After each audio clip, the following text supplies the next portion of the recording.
Hey guys, MercytheMad here, and today we are searching for the Holy Grail, which is confederating Tyrion while you're playing as Eltharion on Legendary.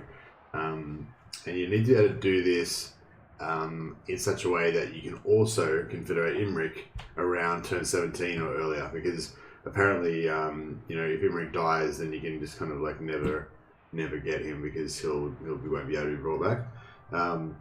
So you kind of need to get Imrik around turn 17, and so in order for that to happen, you kind of want to ideally want to get Tyrion before that, like by turn like 15, so that you can then sort of immediately get Imrik after you make contact with him, or you want to be able to like confederate Imrik and then confederate Tyrion like immediately after that. You don't want to confederate Tyrion, like if you don't confederate Tyrion really early, the theory is that it's much harder, like it's it's much easier to get him early on in the game. I don't know if that's 100% confirmed, but I think that's kind of like the prevailing wisdom is that if you get him early, you got a better chance. Once he gets into late game, he starts to steamroll more and more, and you've got like less chance of getting him. So that's kind of the theory that we're operating under. So one of the guys in the community, Kryh, posted up yesterday about how he managed to confederate Tyrion twice in the early game, by using the specific method,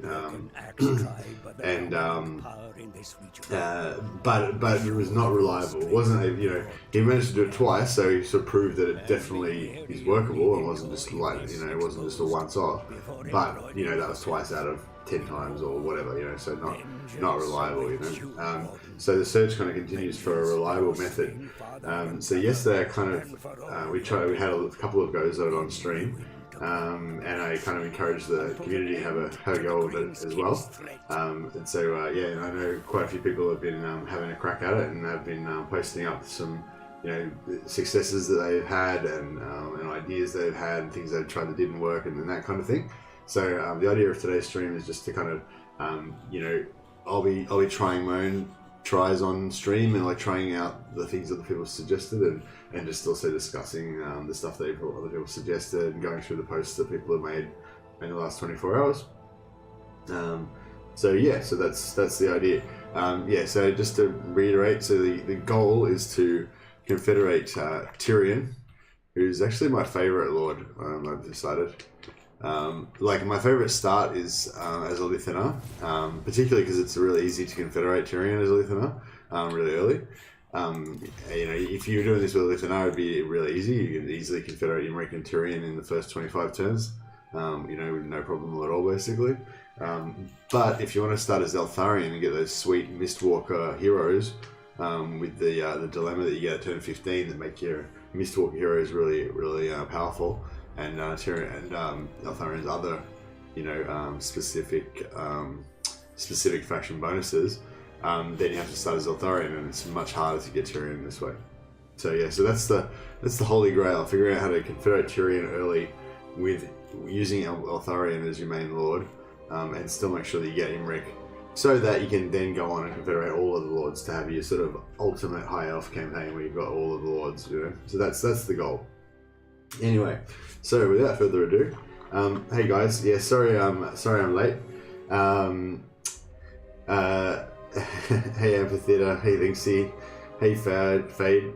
Oh yeah, we got floppy hats now. I had a little epiphany because Crucial was saying yesterday, what about people who aren't scientists, who just want to follow the stream and who are interested in other people's discoveries and stuff, but don't want to be doing that total war science themselves. And I was sort of thinking, that's true. Like, I think a lot of us fall into that category, myself included, sometimes where, you don't have the time or the energy to be doing all these tests yourself, but you're really interested to kind of follow what other people are doing. And I was thinking about the memberships, and the membership for the channel. It's called being a patron of the sciences, the total war sciences, that would be. And so I had this epiphany that patrons of the sciences don't wear grubby lab coats and stuff around in dingy labs studying stuff. Patrons of the sciences wear floppy hats with ostrich feathers like the motherfucking Doge of Venice. Pimp as fuck. That's what Patrons of the Sciences look like. So we've changed our little emoji for the Patrons of the Sciences. Now it's pimp as fuck Doge of Venice with the floppy hat with the ostrich feather. Yeah, I haven't updated the rewards that you have for 2 months and 3 months and all that kind of stuff yet. Because we've only had memberships for 2 weeks or something, so we've got a bit of time yet. But I'll update that maybe to like a even pimper hat or something like that if you hang around longer, or maybe get some medallions going or something. I don't know. Anyway,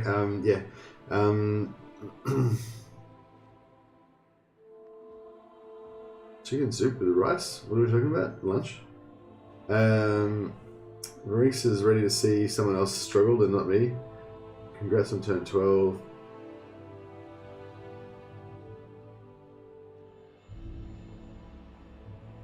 For the first battle so many times, I just had enough now. Yeah. So that's one thing I'm probably going to do. I'm probably going to auto resolve all the battles at first. I'll go through some of the things that people have been trying and stuff just quickly. And one of the things that somebody mentioned was kind of like fighting every battle, getting every bit of influence you can, so that you can use that influence through the intrigue at court method to make Tyrion like you more. We don't have diplomatic contact with him right now, but yeah. I think that's a good idea. But I think in the terms of testing, like, because we want to test, lots of runs of this, we're probably not going to get to test many runs on the actual stream right now. But yeah, if you just auto-resolve everything first, then you can kind of get through more runs and get more of a kind of an idea of how the mechanics work and how the different factions tend to act and that kind of stuff. Whereas if you're manually fighting all the battles, you're not going to get through anywhere near as many turns. It's all about like turns overall, Like your first attempt, you spend like 8 turns, you realize you're not going to get it, you restart. Another 6 turns, you realize you're not going to get it, you restart. Another 20 turns, you nearly got it, but you didn't get it, restart. It's all about how many turns you can get through, how many times you can see what's going to happen, try to make new theories and kind of figure it out. And maybe it's not figure-outable, maybe this is like a doomed endeavor and it's not possible to get a reliable strat to get Tyrion with Eltharion early, but I don't know, I kind of feel like there might be. The only way to find out is to try,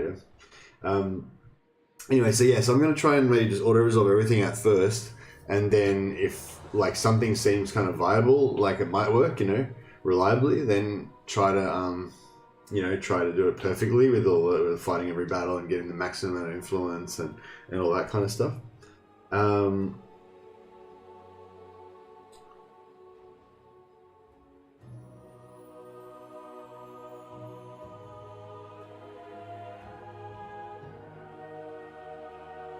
Crane says, to be honest, confederating too early is worth all these wars. So one of the strategies is to kind of pull Tyrion into like as many wars as possible as you can on Ulthuan. So you're trying to get a military alliance with Tyrion early, and then using that military alliance, just declare war on heaps of people, and Tyrion will just join all of the wars.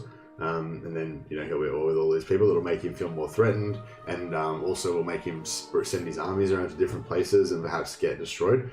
So basically, just I think I'm correct in saying that basically everybody's successful strategies have revolved around Tyrion getting destroyed.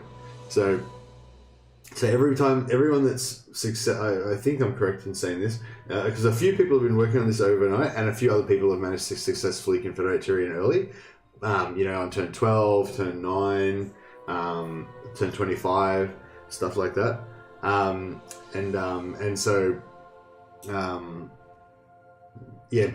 But none of them have been able to do it reliably. So because it's very rare basically for Tyrion to get wiped out. Like even if you do all the steps and everything, like he still only gets wiped out like 10% of the time. Even if you do everything right to try to get him wiped out and stuff. That's kind of the gist of it. But yeah, before I go through the chat here, I might just go through the stuff that's that people have been talking about over the last 24 hours on Discord, and yeah, that way we can sort of get up to date. General Nonsense, hey, I just wanted to drop support your way. Appreciate your other videos, and I'll be looking for the results you're testing soon. No worries, General Nonsense. Yeah, I appreciate you dropping by and popping in a comment. It's much appreciated. Thanks for watching.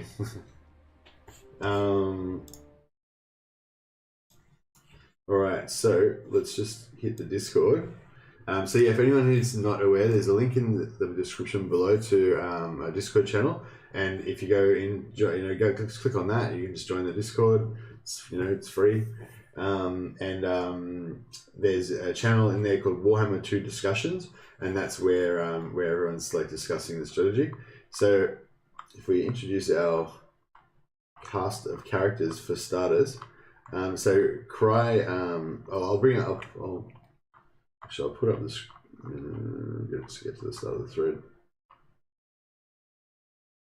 Yeah, I don't know if this is the best way to go about it, but I'll just, I don't know. I'll just start with reading the Discord, I guess. Can I just put Discord up on here? Yeah.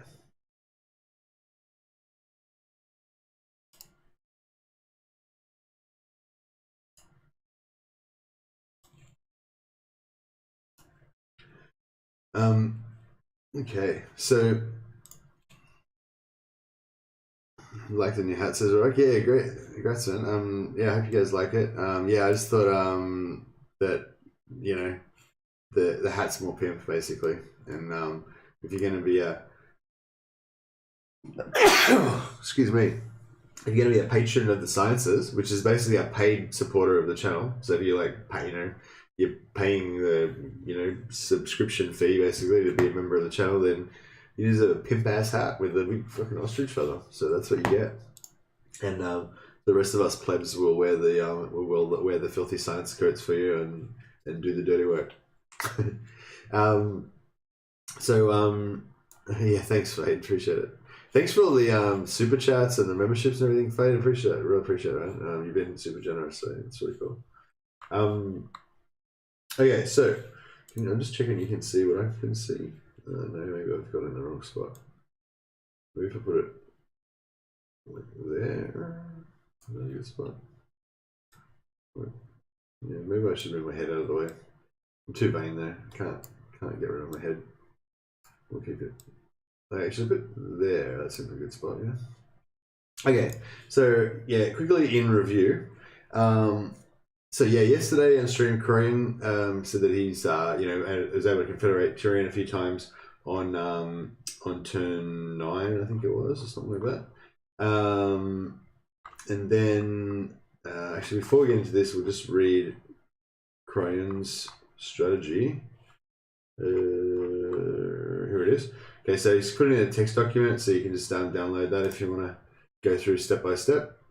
Where did it go? There it is.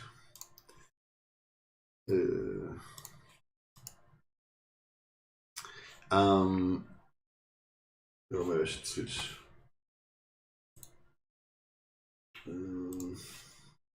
Shit, I'm struggling with all my different screens here. Here.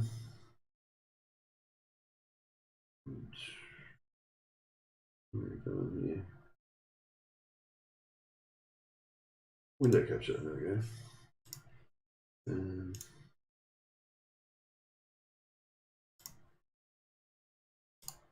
Okay.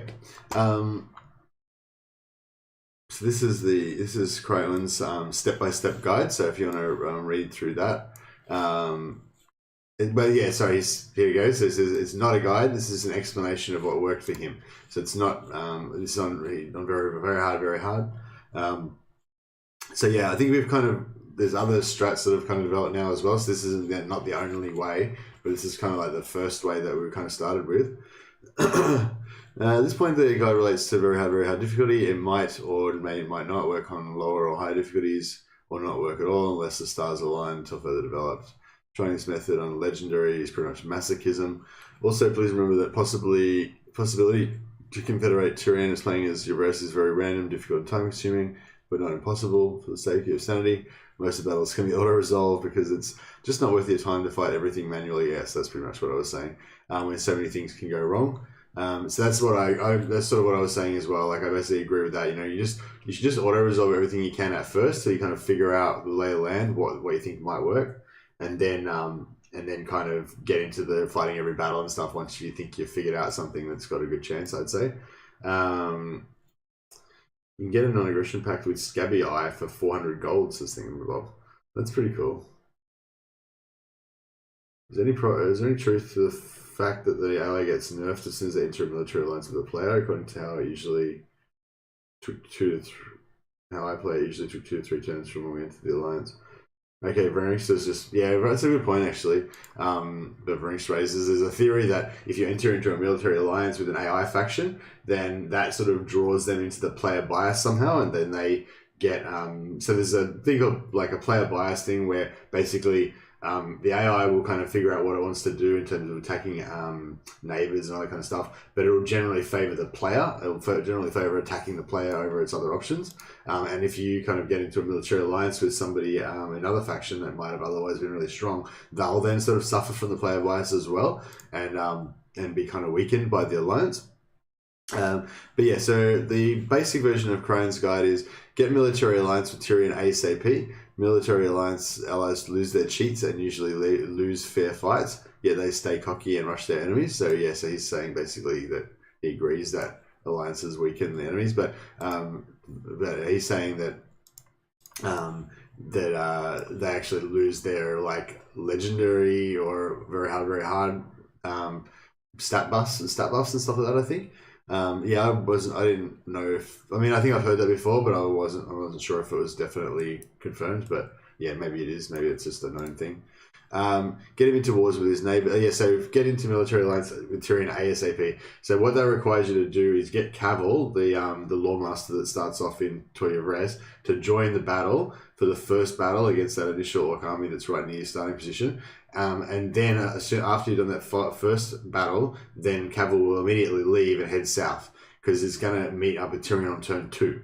And he won't make it to Tyrion on turn 2 if you keep Cavill and then fight the Orcs again for a second battle that turn. So Cavill's got to be in the first battle, then immediately leave after the second battle, head south to find Tyrion.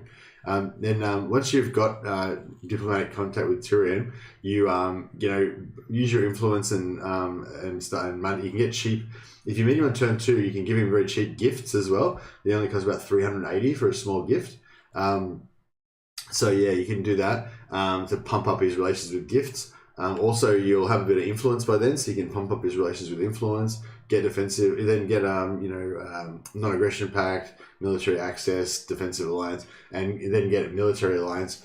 I think you can usually get military alliance by about turn 4, and then once you've got a military alliance, you can just declare war on whoever you want, and Tyrion will be drawn into that war as well. So you get him to fight wars against his neighbors, make him fight on 2 sides, has to split his armies. So in Crone's original method, he was getting you get him to declare war on Calador first, and then you try to get him to declare war on the Orcs to the south, to like his east, and then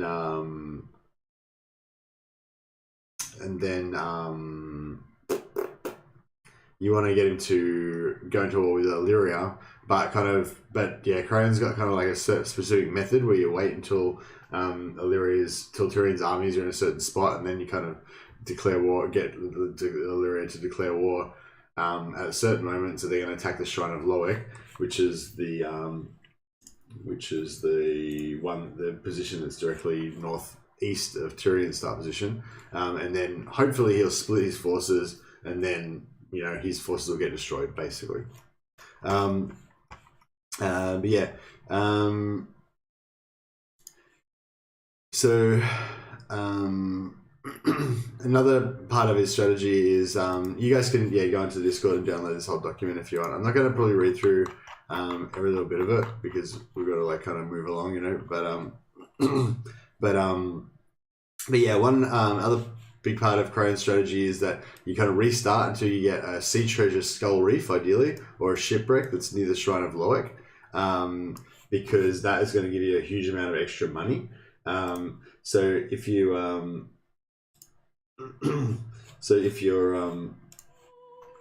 So if you had like a shipwreck around here or something like that, you couldn't really attack it right now because your army is like too weak. But Kryh's method basically requires you to take out this army, take out Trilonia, and then come down here and take out Alessio,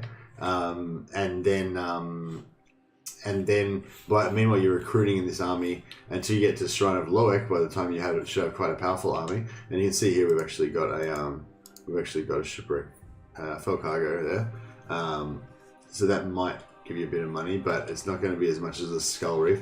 The Skull Reef's the one that can give you like 10k or 20k. But yeah, so basically you take over this, take over Alessio. Alessio will allow you to be able to get trade with Tyrion. So if you don't take Alessio, you can't get trade through Trilonia. And getting the trade agreement gives you a little bit of extra buff to relations with Tyrion, plus a little bit of extra money. And then, yes, you take Alessio, and then you keep Shrine of Loek as a sack city and just keep sacking it over and over again. And that kind of levels up Tyrion. That levels up, Eltharion. It also gives you, like, if Tyrion doesn't like the orcs, so the more that you sack them, like, and attack them, the more it's going to like you. And then you also want to try to get Tyrion into a war with the orcs. So if you kill them here, then he won't be able to be at war with them. But yeah, just quickly skim through the rest of the guide. It's not, like I said, it's not a guide, it's just kind of like a description of what he did. Yeah, so Kryh was just saying you don't actually need to send down the hero to meet him. So maybe I'm kind of merging, there's different guides, different things people have been trying, plus things I've been trying.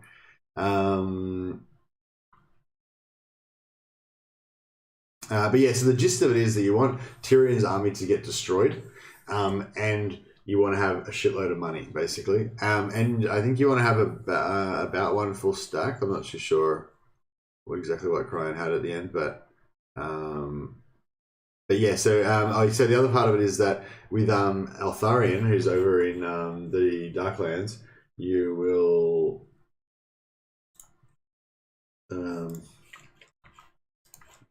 So with Eltharion, who's over in the Darklands, what you'll do with him is take him over here, fight this guy, auto-resolve that, and you'll take, not too bad casualties. Take the unit replenishment, so you get a bit of your casualties back. And then you take Tyrion and don't recruit anything. You can stay in this territory here just to get a little bit of replenishment if you want. Yeah, to get more experience as well. And then turn 2, you siege Galbaraz just with this depleted force here, and then that will allow you to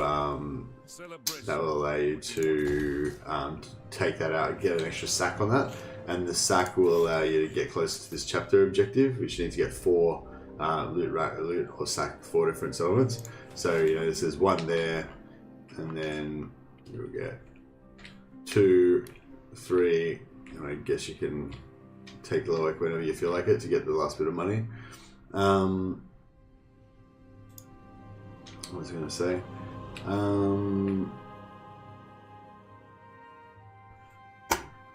Lost my train of thought now. Well, just that was the gist of it. So yeah, basically with Eltharion, he's going to auto-resolve that. Next turn, he's going to attack Galbaraz. He'll be able to build siege engines, but not attack straight away, but it's okay because they'll sally out and attack him over the end turn. Then you just auto-resolve that battle as well. He'll win it easily. And then you can occupy Galbaraz, or you can sack it or whatever. I think Kryh recommends that you occupy it, and then you delete Eltharion afterwards. So you delete his army, and Kryh recommends that you send him down here somewhere and get him killed. Although I kind of recommend that you just delete him. It's like just replace him with another lord.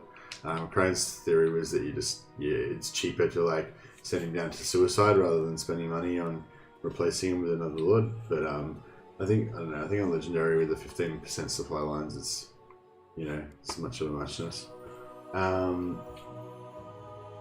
Just to go back to the and sorry if I'm misrepresenting some of the stuff in your guide, Kryh, or your list of things that you did. But yeah, just as I said, just trying to kind of get through the gist of it, you know, fairly quickly.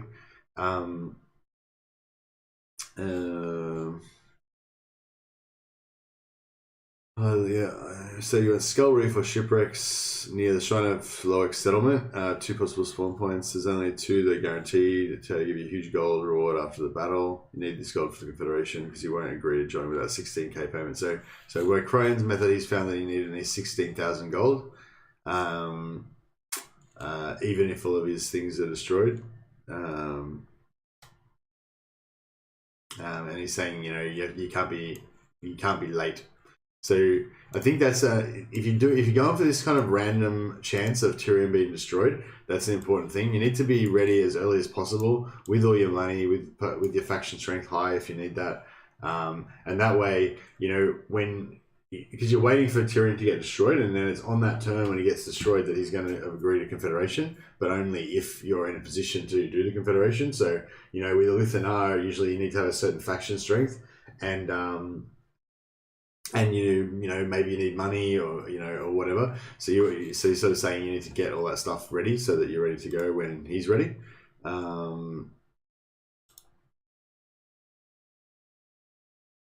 So you need Calidor to not get beaten by the Dread Fleet. You need Tyrion to be not in good standing with Calidor and Eltharion. You'll discover at turn 5 if he refuses to join a war against any of them. That's not game over. You can still try with Safri and the Dread Fleet War. No aversion trait on Kryh is important. Or Trace, slightly less important. The worst thing that can happen is Kryh declaring war on you, and everything else is working perfectly. Okay, yeah, so all of the High Elf Lords have like kind of random personalities. And sometimes they'll have an aversion, that means they have minus 30 relations to you from the start of the game. So sort of saying that, yeah, if Kryh's got that, there's a chance they'll declare war on you while you're busy, which will kind of ruin everything. Safri may or may not be friendly towards us until we see where we're standing. Don't make any pacts. We may need to declare war on them at some point. Yeah, so Safri, you know, you might want to declare war on them to pull Tyrion into a war with them as well. They're close neighbours with Tyrion, so they're a good resource to have another enemy to fight Tyrion. I mean, ideally you don't want to be in wars with all of these high elf factions, because after the Confederation's over, you're going to be stuck fighting them all. But yeah, you know, sometimes you need it. He's saying, yeah, all these things are RNG, all these things would not be the same as they were for his game. Declaring war 1 turn later than I suggest might be what lets you confederate Tyrion. Also, if everything works perfectly, but the AI starts doing weird stuff, don't be afraid to load the first 4 or 5th save and try again. Literally one different unit in an AI army can make all the difference. Yeah. So yeah, if you don't know how to back up your saves as well, so if you're doing it on Legendary, you know, and that's another good point too. It might be a good idea to, you know, try doing this on very hard. That way you can be saving, reloading, trying what specific things work on different turns, that sort of stuff. It's a lot more convenient on very hard. But if you want to do it on Legendary, then yeah, you can go into your save files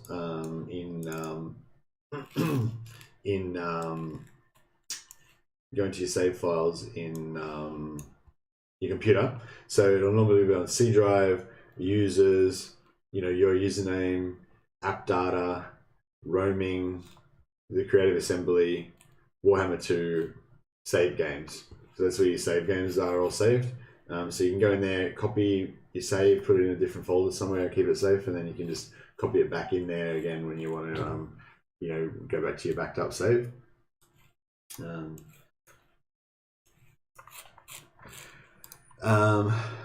So yeah, a couple of other points that Kryh mentioned as well. In your Athel Tamara, so that's that's Eltharion's like unique sort of thing that he's got is Athel Tamara. Whoops, wrong thing. In here, take this one, Watchers of your Rest, Shrine to Loic on turn 1. That's going to give you an extra 1 influence per turn, and you can level it up again to get up to 2 influence per turn. So you can be able to spend that influence on Tyrion to buff his relations, So by turn 9 or whatever, we try to confederate him. You know, that's potentially going to be sort of like 10 or 15, 15 or so extra influence. So it's like one more bump of 25 influence or something that you can give Tyrion. And also, if you're doing your sort of final run or whatever, we can't do it right now, but there's an option here to execute captives that gives you like 8 influence on the next turn. So if you can fight like, a couple of battles per turn and capture the Lord. So I could have captured the Lord here, like if this was a proper run, I'd capture that Lord there. And over here, we're going to capture the Lord here as well. So it's another 8, so it's 16 influence on the first turn from those two.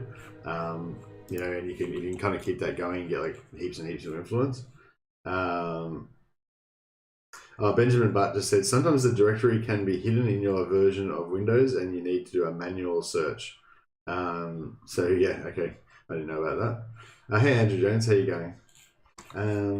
So I think I'm really sorry if this is a bit of a weird format for a stream, guys. I don't know if this is boring or whatever, but I just think I don't know if I explained at the start, but I've done a few different videos now about little quirky strats, different ways of starting the game to get particular outcomes that you can kind of guarantee, or at least you can pretty reliably get it if you're willing to restart a couple of times. And almost without exception, like every time I put up one of those videos, no matter how much people thought it was like really amazing or whatever when they first saw the video, like within 24 hours, somebody else has come back to me and gone, oh, actually there's a better version of that strat. If you do this instead or you do that, then it'll work even better.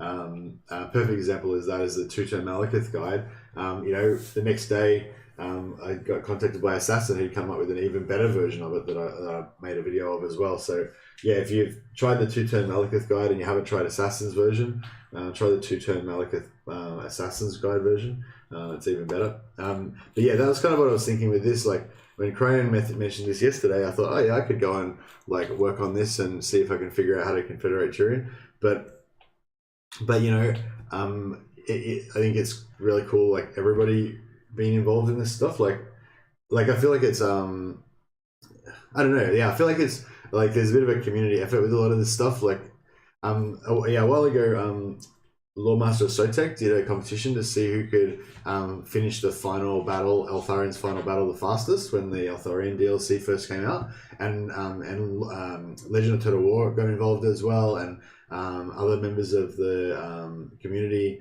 and yeah, I just thought it was really awesome how there's all these different people with ideas, like sharing ideas and kind of competing against each other as well and stuff like that. Like, and I mean, I wasn't particularly interested in that particular thing because ending the final battle like as soon as possible is not something that I particularly want to do in my campaigns. But like, I really liked the way that everybody was like coming up with better and more crazy strategies and just totally breaking the game, and I think it's like Legend calls like competitive single player, like where people like trying to kind of push the envelope and push the limits of what you can do in the game, and yeah, I guess that's kind of what I'm talking about. Although I don't really think of it as competitive like single player. I think it was like cooperative single player, if you know what I mean. Like it's like we kind of all share ideas and you read, you watch a Legend video that's got some cool strat that you never thought of or whatever, or or something that someone else in the community's come up with, and then that informs your kind of future games, and then you like use your own creativity to make something like, because that's the thing with these strategy games, like, and I think everyone probably can agree with this, like what's like one of the things that's just cool about it is you feeling that you've got your own creativity, like I mean, if everyone had the same army and the same hero and you just fought scripted battles one after another, then that wouldn't be a strategy game. The reason we play strategy games is because we want to feel like we're using our own creativity and stuff to do it and stuff. But yeah, anyway, I'm kind of digressing a bit here. But I'll just quickly go through and see. I probably won't read everything. I'll just sort of pick through some more key points. But yeah, I definitely recommend you go through this yourself if you're interested, and just because there's like there's heaps of little steps and heaps of little things that may or may not be important and stuff like that. In Toy of Rescue to get demolish the militia camp, or follow and don't upgrade your marble quarry. So he's just saying basically save as much money as you can. Don't build anything that you don't need to.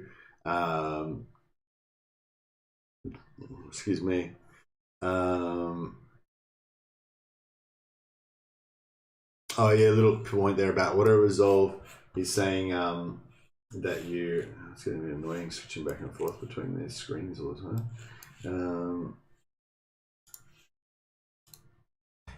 He's saying if you're going to auto resolve, a little tip is to recruit two spearmen and one archer. If you auto resolve without recruiting any spearmen, because you don't have enough spearmen, the damage won't be spread, so that you'll start losing them in auto resolve.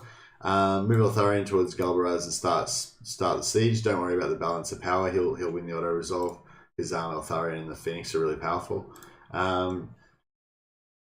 Doesn't matter what you're building your capital. I'm for going for growth building because of the replenishment bonus. Okay, that's an interesting choice. Yeah, cool. I went for the money building. He's saying you get enough money from the sea treasure anyway, so it doesn't really matter.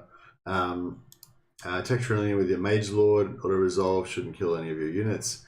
Hit Occupy. We cannot afford having a revolt at our backs. Okay, that's interesting. So he's saying he doesn't want rebels. You'll discover Etane thanks to the port. So he's saying that when you take Trilinia here, that will give you vision on Etane straight away. So yeah, we can just confirm that. I should have had capital in that army, but I didn't. They'll spare at your hands from toil. You seek illumination? I know my destination. Okay, so yeah, she can't make it. Strike them down. That's alright. They cannot withstand high magic, unworthy of life. They can serve the tower.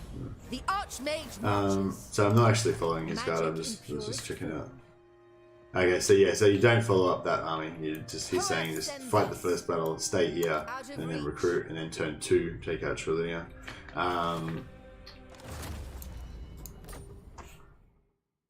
Oh yeah, you guys couldn't see that because I didn't have the fucking screen up. Yeah, it's really, it's kind of becoming really annoying trying to switch back and forth between the screens. Maybe if I put this like that way, even if I'm reading it and I forget to take it down, you can sort of see a bit of the screen. Maybe that's better.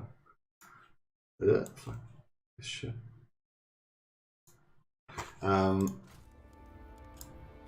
Yeah, I realize this is going to be super time consuming, hey? But yeah, there's a few like Toya Resses there you can see. I mean, try out stuff.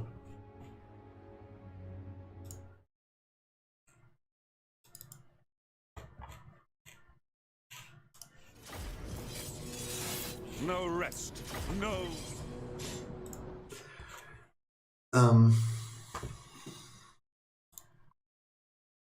Yes, that's an interesting point. So yeah, if you don't take Trilinia, is he saying if you take Trilinia, that'll give you vision on Etane straight away? So you can take Trilinia on turn 2. So that means you don't need to necessarily send Cabal down immediately to get vision on Tyrion, which could be an important factor. But yeah, the other way is you just after the first battle, so you get Cabal to join. Then after the first battle, you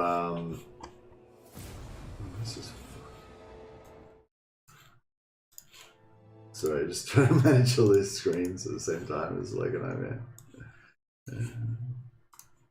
No, wrong thing. Okay. Prince Eltharion. Yeah, so you know if you so you go down here, you get ready to fight this guy. You don't quite go there. You put cavalry into your army. They are under my protection. Fight this. They will just want to resolve this for testing purposes, but normally you'd want to fight that and actually take the replenishment. Yeah, probably want the replenishment on this one. Well, actually, no, probably want the influence, but yeah, I don't know. It just depends on whether you're going to go for the max influence or the max replenishment. They're both kind of good, I guess. The Archmage marches, light of the moon, and you can recruit 2 spearmen and 1 archer. Better for auto resolve currently. True magic. Yeah, level up that, whatever. And then Master go here. Yeah, Eltharion. No glory. Go here. Only service. It would breach my Fight vow. him. auto-resolve that. Cowardice will not Again, it's just for testing purposes. Normally you'd want to actually... make their fool master. Yeah, see again, if we took this option, we'd get that extra 2 influence, because, you know, 1 influence from him and that 1 influence on the other lord. Make an example of them. Let them.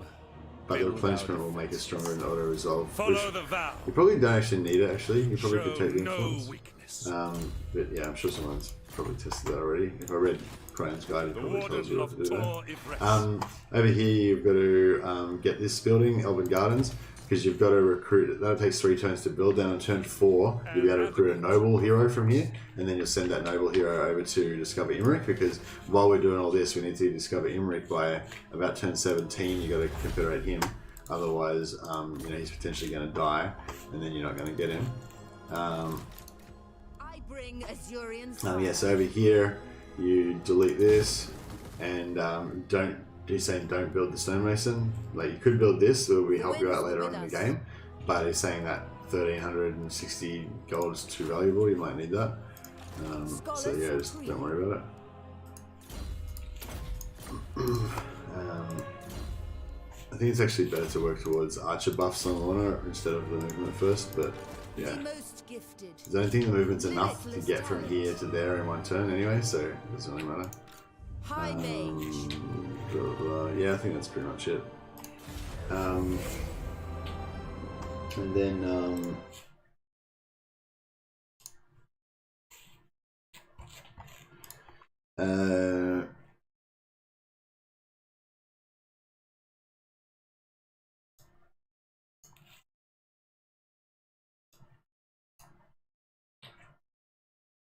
yeah, so after we take Galvaraz, we disband the army. Yeah, so just here, you just can fight Trillinia. Fury of the winds. They cannot withstand high magic. Sack their homes. Occupy it, so you don't get as much public order disturbance. Whereas if you loot and occupy it, you'll get more. And that's given us faction discovered Etane straight away. So like I was saying, if you're not going to take Trillinia, so another option is to just sack Trillinia and use it as a sack city or something if you want to do a different strat. So yeah, but yeah, you can also you want to send this guy. I can't remember whether Kryon said to send this guy. I think he said to send it down first. So basically, yeah, you fight the first battle. You don't fight this. You don't leave him in the army. After that first battle, you send Kevel down here because he's got to discover you know, Illyria and other factions or whatever.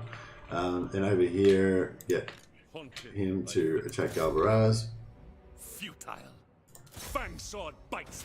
Yeah, and then you build some sort of. Our sacrifice. Take their heads.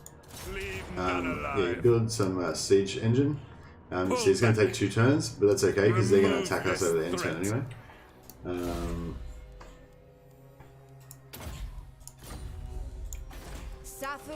And he's saying it doesn't really matter what you build here. You can build growth building, or you can build money building.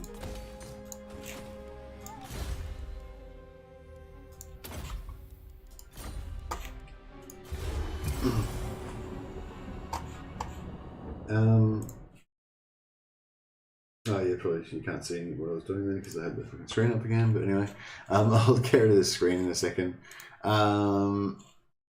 Yeah, see, they sallied out. I don't know if you can sort of see a little bit.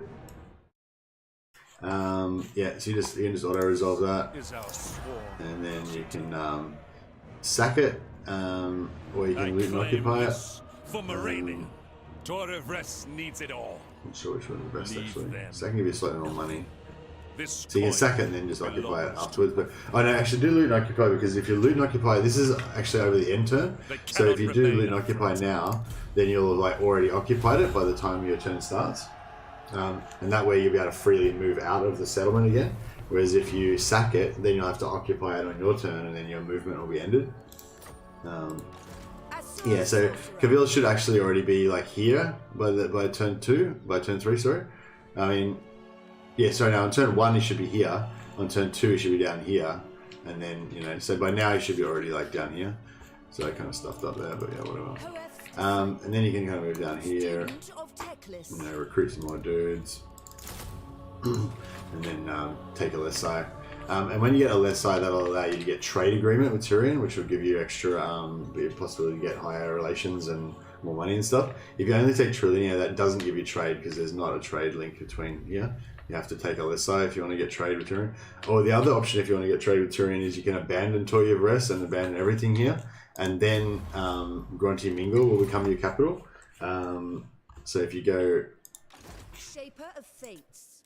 I'm just mentioning other options. Not saying this is necessarily the best way to go, but if you abandon everything over until you rest, then Grunty Mingle will become your capital, and Grunty Mingle is a port, so you can just instantly get sea trade with anybody you want. Oh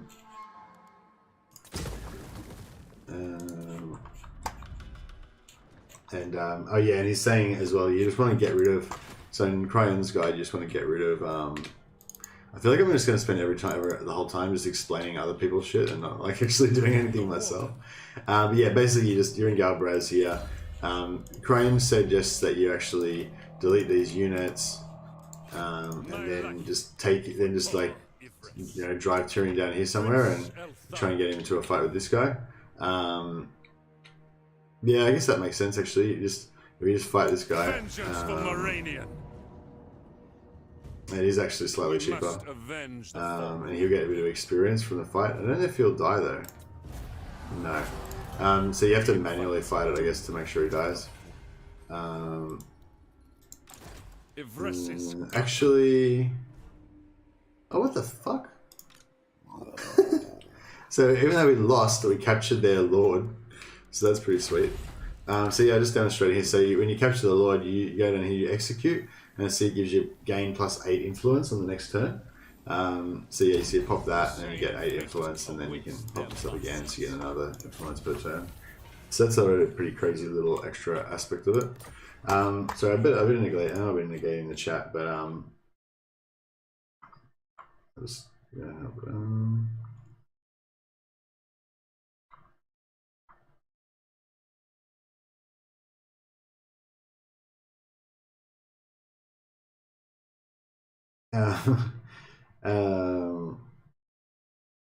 worked for a few people. For Mercy, it might work first trial ever. Yeah, that's right.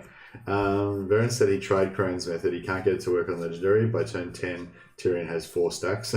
Yeah, rough. Crone said, you don't send hero towards Tyrion. Actually, it's in document. You discover Tyrion on turn 2 when you capture the fort. Okay, then yeah, maybe that's what we were talking about yesterday, sending capital down towards Tyrion. But yes, as we just demonstrated there, if you take over Trillinia, whatever, LSI or whatever. If you take over LSI, then no, Trillinia, sorry, that gives you division on Tyrion because the 2 sea regions touch, I think.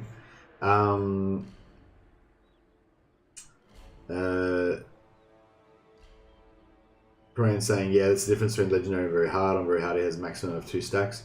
Yeah, that's right. Can you speed up by fighting with Tyrion as allies and deliberately lose the battle to weaken Tyrion so you can confederate him? Oh shit, yeah. Crucial. Crucial is Crucial is a specific person that asked if we're going to have some special thing for people who aren't scientists, who don't want to contribute anything to the science, who are just happy to watch. And then there's Crucial dropping the motherfucking science on some shit. That's a really good idea. I hadn't seen anybody else come up with that one yet. Crucial. Yeah, but yeah, if you manually fight battles with Tyrion as an ally, then you can make him lose. Pretty cool.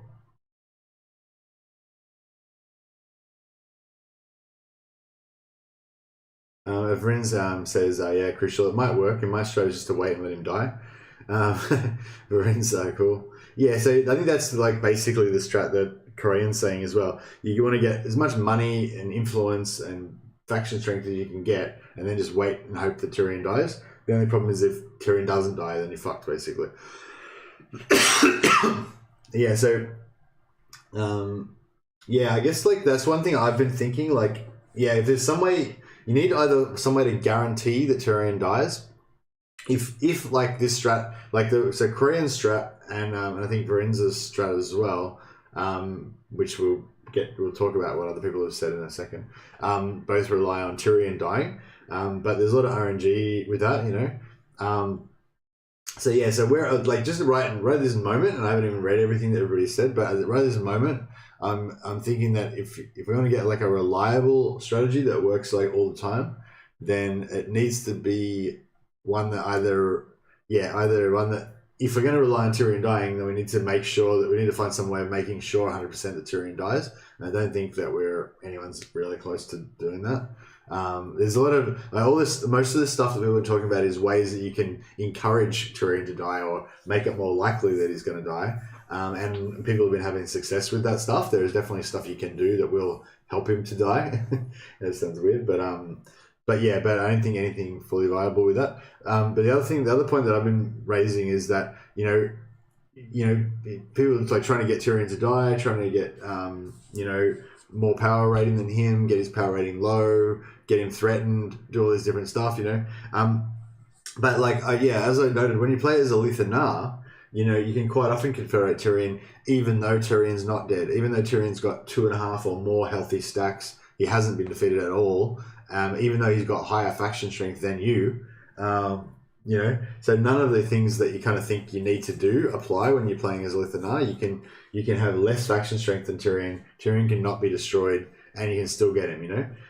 But when you play as Eltharion, you'll have a much higher faction strength because you'll have a full stack of Shadow Walkers, which he can actually support economically because he gets 50% reduction. So you basically have the highest faction strength that any faction can really get in the first 10 turns and actually maintain. So that's the difference with Eltharion. I think the key difference is that like this strategy of being ready to confederate and then waiting till Tyrion is ready, it doesn't really work because you can't stay ready. Like Eltharion can get to faction strength like 10 or 20 or whatever, like really high, and then he can just stay there because he can maintain it, you know. So then if you just give it enough time, like between 15 to 20, Tyrion will confederate with him pretty much every time. Like it almost always works.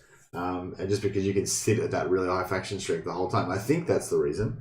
So that's what makes it reliable with Eltharion. So I'm thinking you need to either find a way where you can reliably make sure Tyrion dies 100% of the time, or you need to find a way where you can reliably maintain a really high faction strength over a period of time, so that you can guarantee that you'll be ready when Tyrion's kind of ready, you know. And he doesn't necessarily need to be destroyed. I think if you've got whatever it is Eltharion's got, then he doesn't need to be destroyed, you know. Anyway, so I'll just I don't want to kind of miss, because Korean's taken the time to write this and everything, and so it's just there's a lot of information here, but I kind of want to talk about other stuff as well. Let's make this bigger again. I'll just quickly read through it. I won't demonstrate anything on the map. I'll just kind of read through it just for you guys. So he's saying like get rid of Eltharion's army, so you don't have to keep paying for him. You have enough influence to hit Tyrion once or twice with the plus 25, so you use the influence mechanic of the High Elves to give Tyrion as much positive relations as you can. Talk to Tyrion, get non-aggression military access. Don't forget to get non-aggression pacts with Kothic and Trace. So hopefully you can get agreements with them so they won't attack you. Move toward Alessi and encamp. Recruit 1 archer, 1 spearman and 2 archers. Turn 4, in Grunty Mingle, recruit a noble, because on turn 1 you build a noble building. Moving towards Imrik every turn. Don't abandon the settlement, as it generates 500 gold per turn, so let it be. Demolish the Elven Gardens that you used to hire the noble. So that's a really good point. Don't get rid of Grunty Mingle. It's got a port in it, and the port gives you 400 gold by itself. And nobody really attacks it for quite a while in the Battlelands, so you can just, as long as you don't yourself declare war on the Bloody Hands or something. So that was another thing I was doing, was getting Tyrion into wars with the orcs over there, or the Bloody Hands and stuff. I don't think it really helps anyway, because they're really far away. They don't really threaten him. And if you do that, they'll come and just take Grunty Mingle off you straight away. So just don't go to war with anybody. You've already kind of wrecked the Galbraz faction. So yeah, get into defensive alliance with Tyrion, get non-aggression with border princes. You might want to trade with them and get some more money. I hadn't done that, but that's a good point. Force march towards Olisai, stop at the bridge. So yeah, there's where Cavill is here, right? There's a bridge there, so you can like next turn you can park there. It's quite good for defensive battles if you need to. If there's an orc army in the settlement, this will provoke them to attack you. Fight it manually or you'll lose spearmen. Okay, yeah, so the orc army will come out and attack you there. I usually go into ambush stance there, and then they kind of will come out, but I think sometimes they don't. Whereas, yeah, I think he's saying if you go into a force march stance, it makes you appear weak, so they're more likely to attack you. Turn 5, take military alliance with Tyrion. If your army's beaten too hard after orcs, you might not want to, so do it first. So, okay, so that's a good point. Your faction strength goes down when your units take damage. So, yeah, so people may not realize that, but your faction strength that displays in here is not updated live. So, so see how it says faction strength 62 here? If we fight a battle and all of our units get fucked down to 50% health, then our faction strength will drop down to like 120 or something. But it won't update on this screen until next turn, but it'll still be there. So, you know, if we go into diplomacy right now, we've got faction strength 62. If we get our army wrecked and we've got faction strength 120, it'll still display as 62 on here, but when we try and make agreements, it'll be as if we have faction strength 120. Like the game still seems to recognize your actual faction strength, even if it's not displaying here. So yeah, so he's saying if you're trying to do agreements, it's always good to do it at the start of the turn before you fight any battles, after you've had your maximum replenishment. That way you're, be in a bit stronger position. I want to get to war with Kalador. Yeah, so this is where it can all go wrong. So turn 5, you got military alliance with Tyrion. As soon as you get the military alliance with Tyrion, you can start declaring war on people, and that'll like pull Tyrion into the wars. So you declare on Kalador first, and hope that Tyrion doesn't refuse to do so, due to having good relations. So if for some reason Tyrion loves Kalador and refuses to go to war with them, then that will mean that he'll break the alliance and it'll be all screwed up. So yeah, I think Crane's saying it's not the end of the world because then you can try something different, blah blah. But yeah, I think maybe he's talking about very hard and reloading, because if you declare war on Kalador and then you try to get Tyrion to join and he refuses, then you're screwed then because he's going to be at war with you. But yeah, if you backed up your save, you could go back and like not declare war on Kalador and stuff. But yeah, I did this a few times and they always joined the war, so I think they usually join it, but maybe it's just occasionally Tyrion likes them too much. Basically, the idea is that Tyrion he's got 2 armies at the start, and you need to try to separate the 2 armies out. Otherwise, he'll sort of steamroll the other factions. We can't actually see them at the moment, but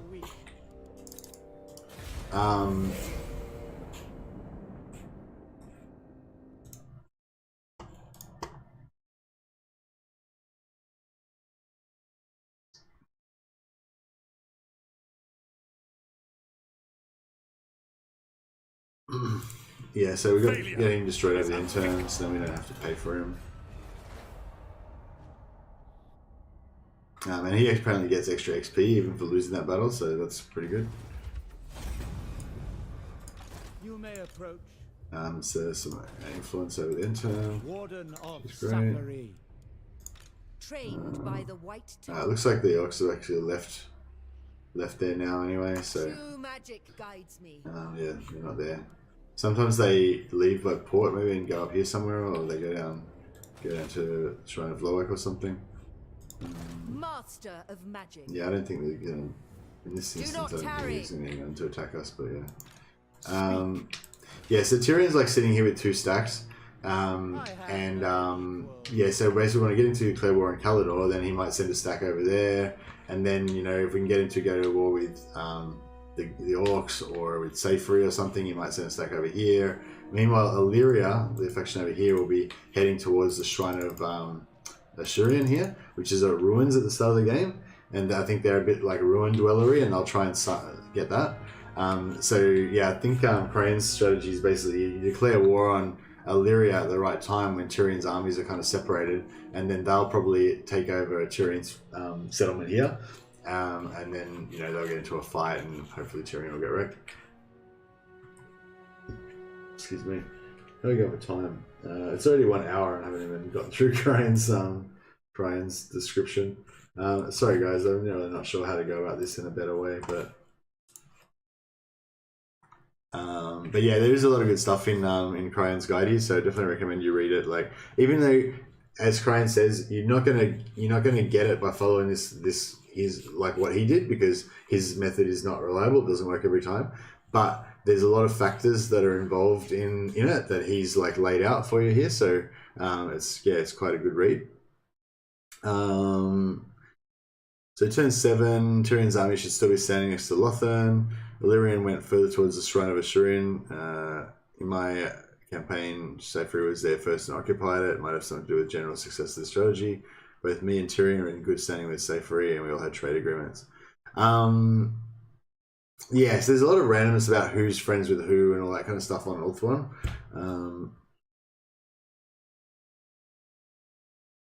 So he's saying, yeah, turn 7, you can sack the Shrine of Loic. That should give you the chapter reward, which gives you the money. And then you go to sea and get your sea treasure. So, yeah, so you reload until you get one that's got a sea treasure around here. You come down here, take LSI, come down here, take Shrine of Loic on turn 7. Don't occupy it though, just sack it. Then go into the water, then get the sea treasure, then go back on here, sack this some more.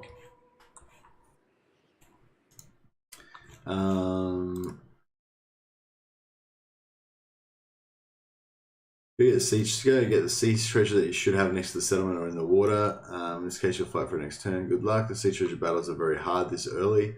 Tip: use Reavers in melee to ping pong between vampire artillery. You might want to pick healing option after the battle.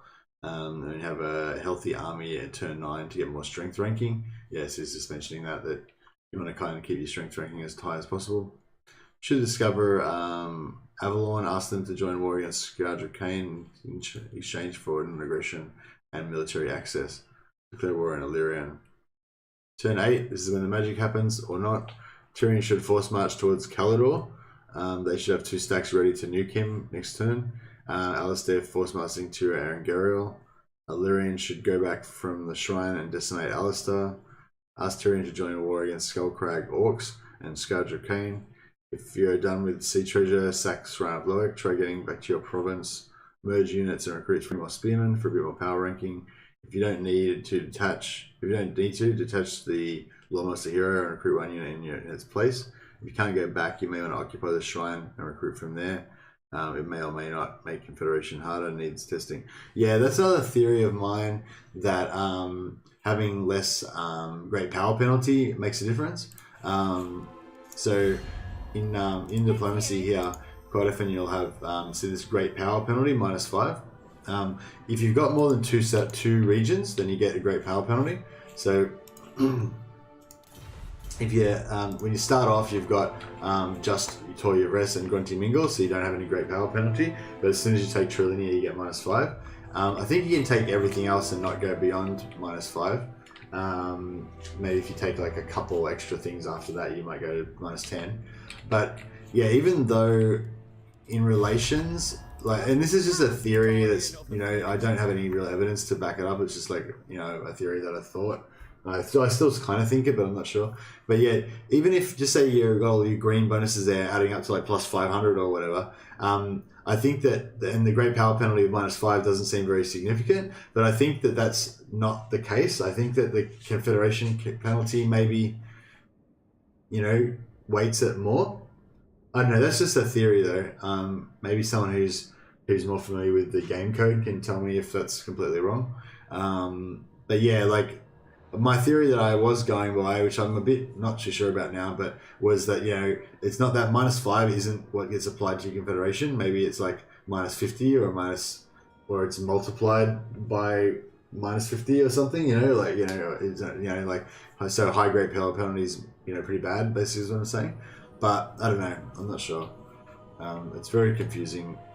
all the different factors of confederation. So yeah, I'm not really sure. But anyway, but yeah, that's one. I just thought I'd mention that. That's one other theory that I had, that keeping great power penalties small is good. Because again, that's one of the things you can do with Eltharion. You can support a full stack of Shadow Walkers without having any territory, because they're so cheap. So you can actually have 0 great power penalty and have one of the highest faction strengths in the game, and and that seems to work. But I'm not sure why. When you're playing as Eltharion, that is. Actually, you couldn't see any of that because I had the screen covered as well. Still, sorry. I'm going to get rid of this thing in a second. Sorry, Kryh, I've just got to get rid of this because I can't manage the screens. Okay,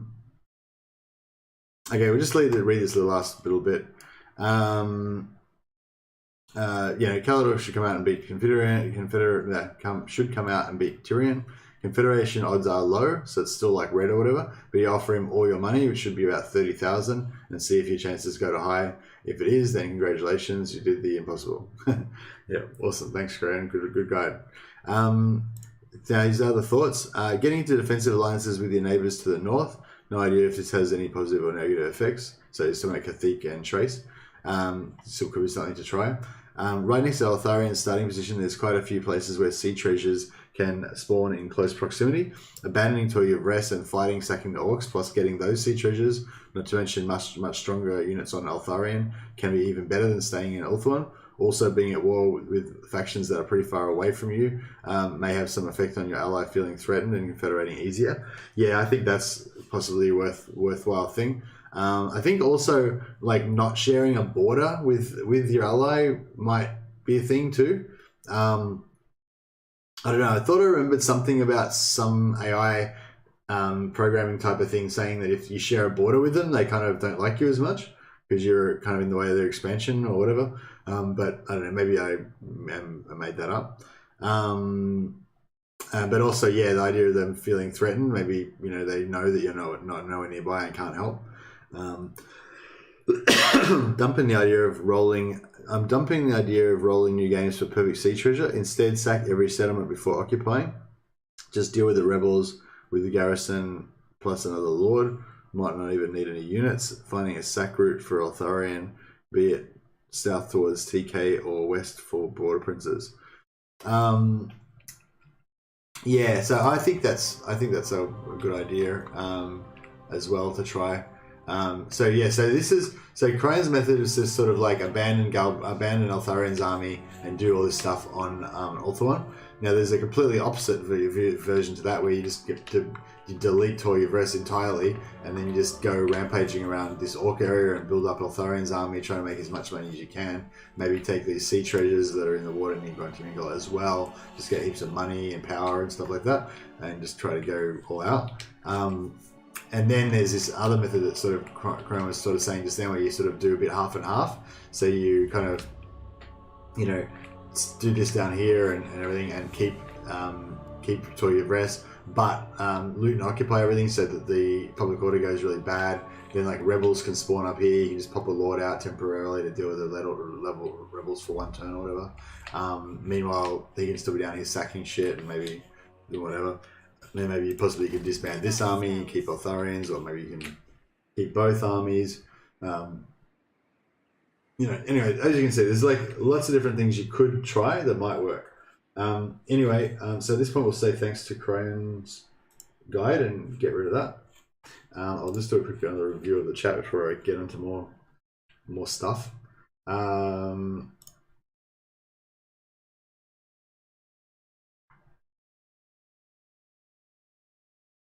Kryh said, I posted photos of my faction strength and army on Discord. Yeah, I saw that. Thanks, Kryh. Appreciate all your putting up the information description in Discord. We'll have a look at the Discord in a second.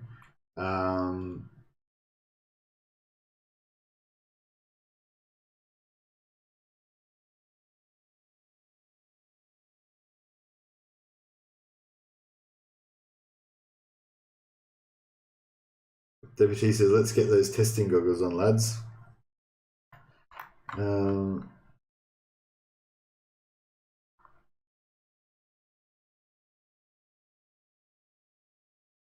Kryh, by the way, I sent Eltharion to die on a trade with stat. Auto resolve, lost, and captured the Gobbo Lord. Yeah, that's exactly what happened to me. How weird is that? Hey, Andrew Jones. That's RNG for you. Well, yeah, apparently it's not RNG because it happened to me as well. Or maybe it is, but yeah, we both got lucky. I didn't realize that. I mean, I'd heard that you could get the capture lords by auto resolve, but I hadn't actually experienced it, or at least not recently. Got those orcs confederate with Grom once. They stopped to spawn lords in their settlement. Yeah, that's true.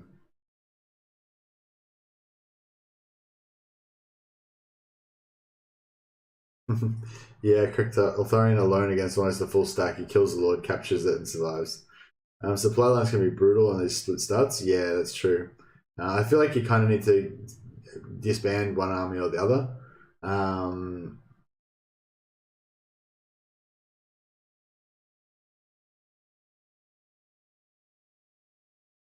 Yeah, I think definitely disband one of his armies on turn 1 or 2 to save the supply lines.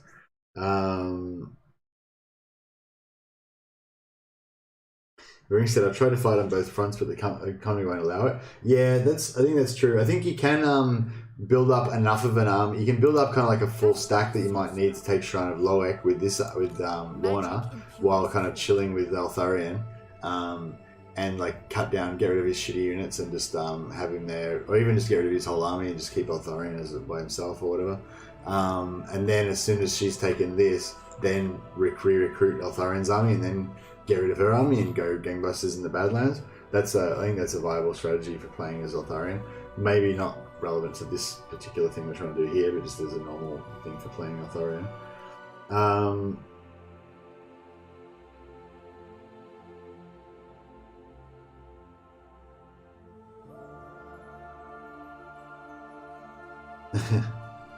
This has got to be playing on easy.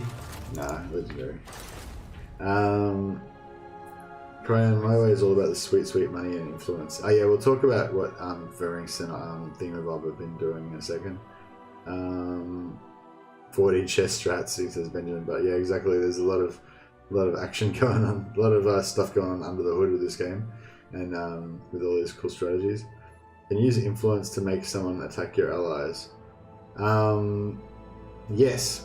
You can use influence to attack people, get people to attack your allies. Well, you can't use influence to get people to attack your allies. You can use influence to get people to dislike your allies. And if we had millions of influence, that would be definitely good. But I kind of feel like you need to spend your influence on making Tyrion love you.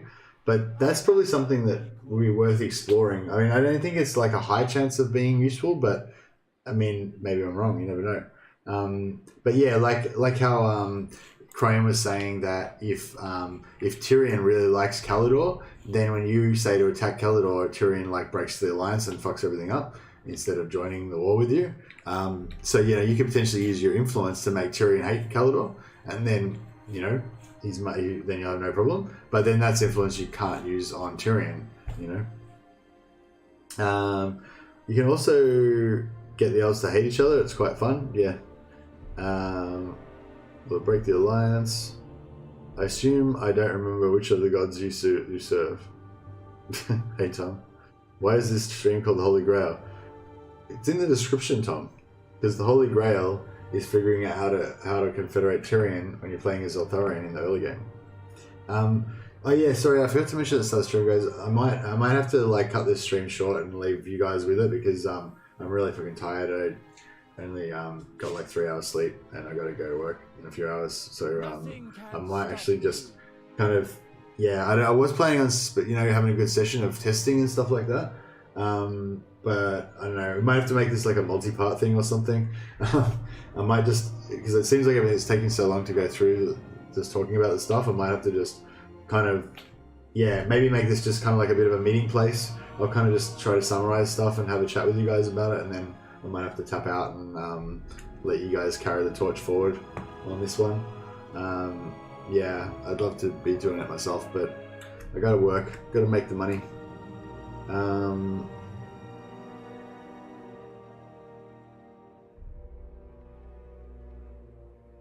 If you're going to ambush the orcs won't attack. This is tested. He's saying, Varynx is saying, if you're going to ambush here, then they won't attack. I feel like I've definitely had them attack me like at least once. I think maybe the first time I did it, they attacked me, and so then I thought, oh yeah, I can just do that all the time. But actually, no, maybe yeah. Actually, maybe you're right. Maybe that time when I did it and they attacked me, it wasn't an optimal. Like it was like 2 turns later or something because I was fucking around sacking Trillinia or something. Yeah. So okay, now if you say it's tested, then so Varys is saying that yeah, if you do the direct path of like here, there, here to there, then take Trillinia on turn 2, then there recruit, then down here, then they won't attack if you're in ambush stance. Let's talk more kills, says Tom. Yeah, sorry. Cronin says, great power did not matter for me at all. It might actually make you weaker if you have less. Great power penalty did not matter for me. It might actually make you weaker if you have less settlements than Tyrion.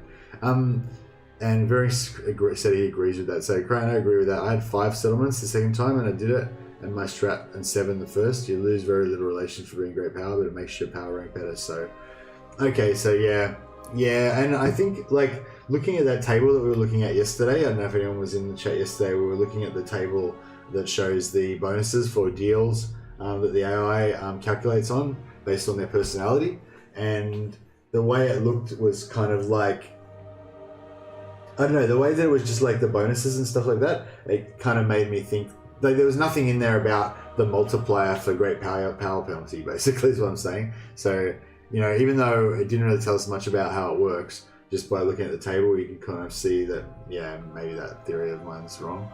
Yuka says, if you leave Eltharion undefended without an army, you get intermittently gang raped by orcs and pirates very quickly. Oh, right, yeah, sorry. That was very, very visual fucking... I was like, yeah. So yeah, you're saying you'll get attacked by the orc faction and the pirates. WT says, I think the problem here will always be there's no guarantee to get him early. That's so sad.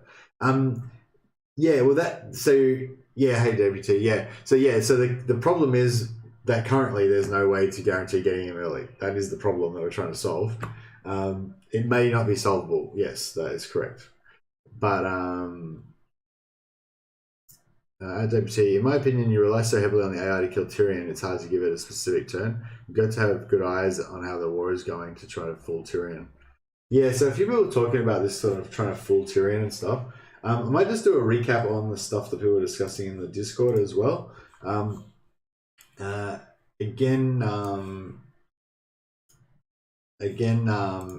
welcome you guys to go in the link in the description below and just go into the Discord yourself, because I'm probably not going to last too long today. So if you want to continue chatting about it and sharing your screenshots and stuff like that, then the Discord's the place to do it. There's already a discussion going on there that you can kind of join in.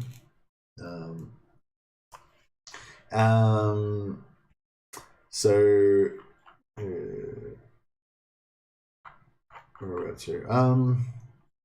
I'm probably just going to try to skim through this because everything's taking too long. I'm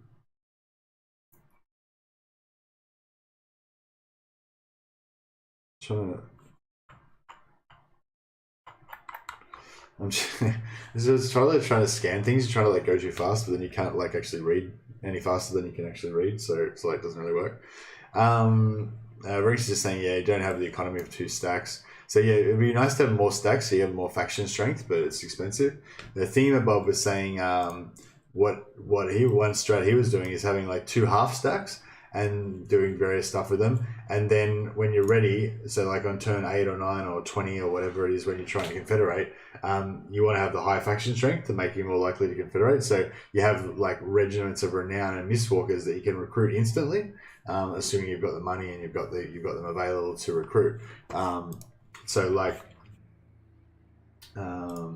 like if you're playing as this character, so you'll have these they're not available yet, but you can see in 7 turns. So that's turn 11, and this one's going to become available on turn 13. You can recruit these extra units, and that'll pump your faction strength up hugely.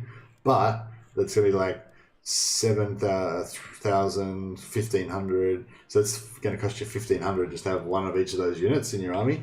Plus, if you're on supply lines, the extra 15% from Legendary, which will mean there'll be another like 200 gold on top of that. So it's like 1,700 gold. And, you know, like at the moment my income is only 1,500 gold and it's not going to go up that much.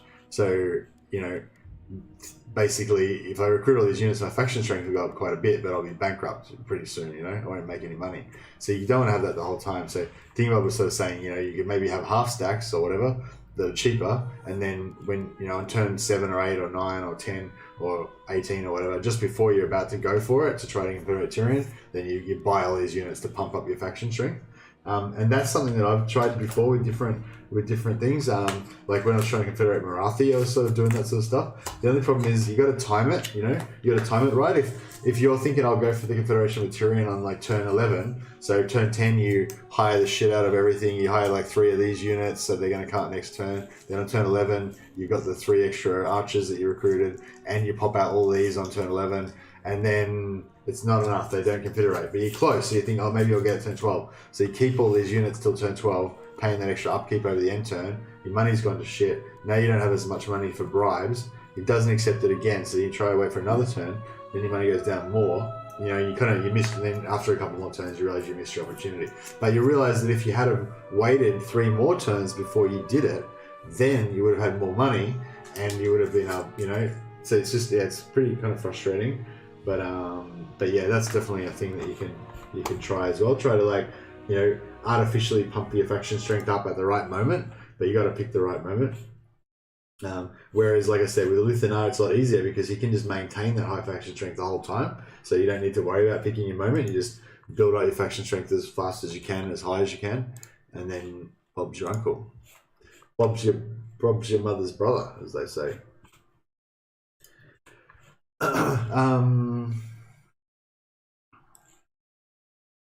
Honestly, I'm not sure this strat is worth it though. Why not just confederate him around turn 20? You can get Eltharion and Imrik early, and then he will develop Etane for you. This is massive growth boosts. Yeah, I'm not ruling that out, Thingy Bob, at all. Yeah, I think yeah, getting him later is, you know, totally fine. As long as you can get him relatively early before he spent all of his points, you know. I guess you want to get Tyrion before he's like level 5 or something. So I'd say anything before like before turn 25 is still totally fine. You know, if you're not getting Tyrion till turn like 40 or something like that, you know, he's probably going to have conquered half of Eltharion. He's going to be level 10. He's going to put 3 points into like melee infantry in his skill tree and piss you off. You know, so I mean that's still fine. Like it's still, if like I was playing a game and I got Tyrion under those conditions, I'd still keep playing on. You know, as long as I'd gotten Imrik. You know, as long as Imrik didn't get wiped out, because then you can never get Imrik again. And you've missed out on him, sort of thing. As apparently, but yeah, what I don't know. Yeah, maybe WT, you're right, and there's just no way to do it, but. Like, I hope there is, and I think it'd be really awesome. And that's why I've kind of encouraging people to have a try of it. And I think even, I know, maybe thinking Bob, Varins, WT, you guys can answer for yourselves and Korean, but it's fun though, isn't it? Isn't it fun trying to figure this stuff out and like sharing your like what you tried, and you know, you feel like you're on the tail of a mystery, you know, and yeah, I don't know, that's how I feel anyway. It's cool, you know. I feel like it's a fun endeavor, you know, to be a part of. It'd be a lot more fun if we can actually crack it. If somebody from this group cracks it, or if somebody else who watches this video later on cracks it and puts it in the comments, and you know, even if you know you're not the one who gets the final result, you know, you can say you contributed to it, you know, with your ideas and stuff. Anyway, yeah, I think it's pretty cool. I see you, Kryh, and yeah, I think you're a bit more sciencey than you thought you were, because you've been adding some good ideas to the chat. Thanks, man. Hey, Professor Von Boom, how you going? The beard is good. JP Stormlord says the cheese video of the Dark Elves. Oh my god, you like that one?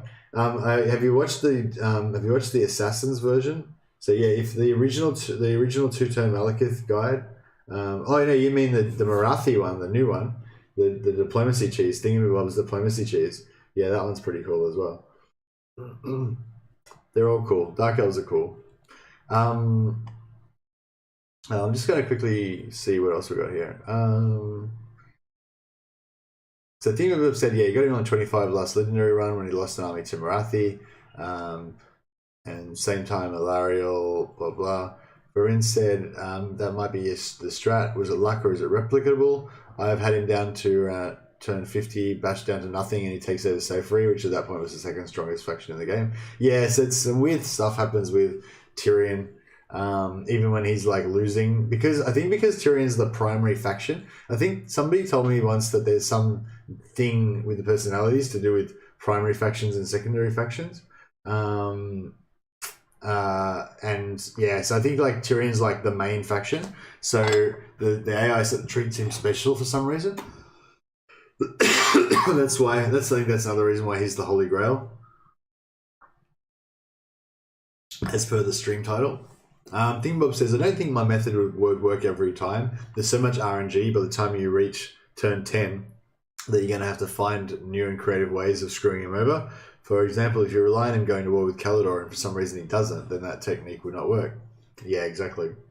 And even if he does go to Kalidor, like, I feel like from my experience, like what Kryh was saying about, you know, if you do this, then he'll go there, and if you do this, he'll go there. Like, I think even he sort of mentioned in his description as well, it's not really that like reliable. Like, you know, if you do this, he'll go there 40% of the time, which is better than nothing, but it's not like really reliable, you know what I mean?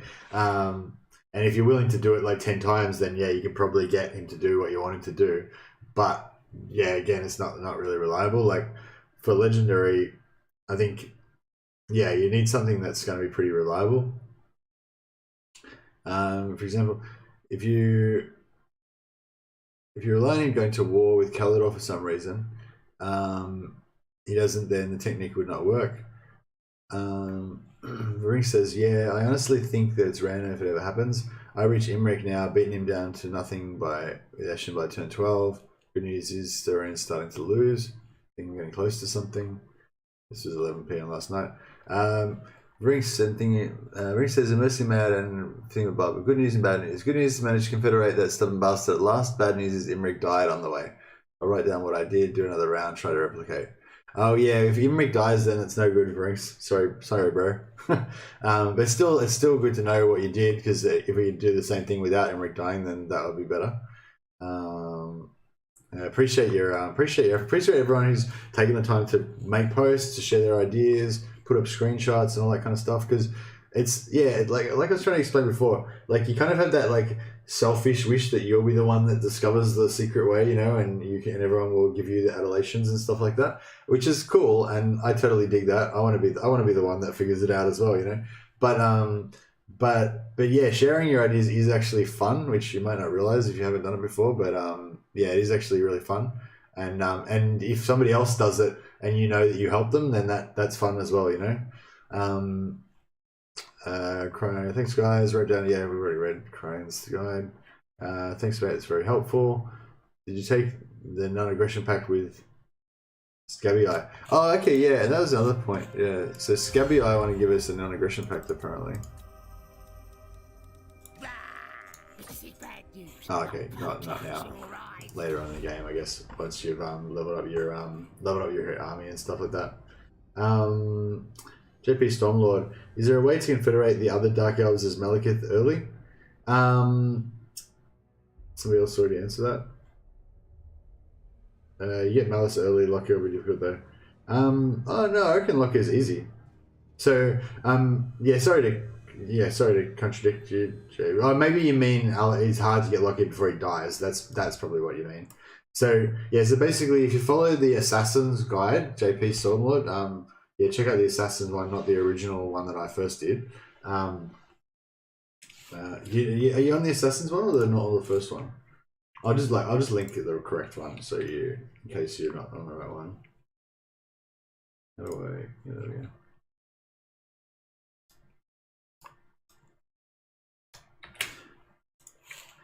Yeah, so this one's the Assassin's version. So I put up my version, and then Assassin came up with a better version. So I just made another video with his version. So yeah, so do Assassin's version, and then that will get you that will get you Malekith on turn 2, and that will get you Helibron on turn 7. That's pretty much guaranteed.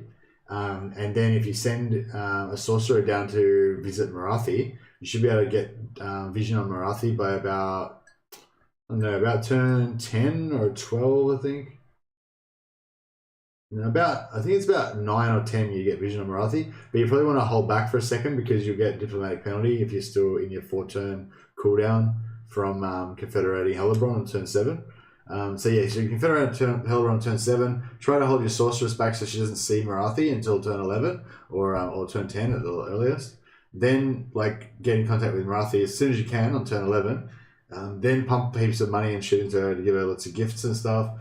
Get your faction strength back up as high as you can, and then just hope that she gets fucked up. But confederating Morathi on turn 11 after you've done that Malekith start, that's like the holy grail of Dark Elves right now, in my opinion. So I think assuming that you're happy to start off as Malice, then I think we've pretty much got the best strat with Malice. You start off as Malice, confederate Malekith on turn 2, confederate Helibron on turn 7, and then you send a sorceress down that gives you the opportunity to start confederating Morathi on turn 11. But I've played a few runs now and just not been able to confederate Morathi. The first time I did it, I was able to do it straight away, no problem, because she happened to get smashed up. But yeah, it's the same problem as with Tyrion. You got to get her when she's low, but then it's really hard to get her when she's low, and it's all fucked up. But Malice has got an extra thing that he can get 50% reduction on Dread Knights. So Malice is like the ultimate confederator, because he's got the same thing that Lithanar's got with the really cheap high level units, but also he can get his free 20,000 gold at the start of the game. So it's pretty crazy.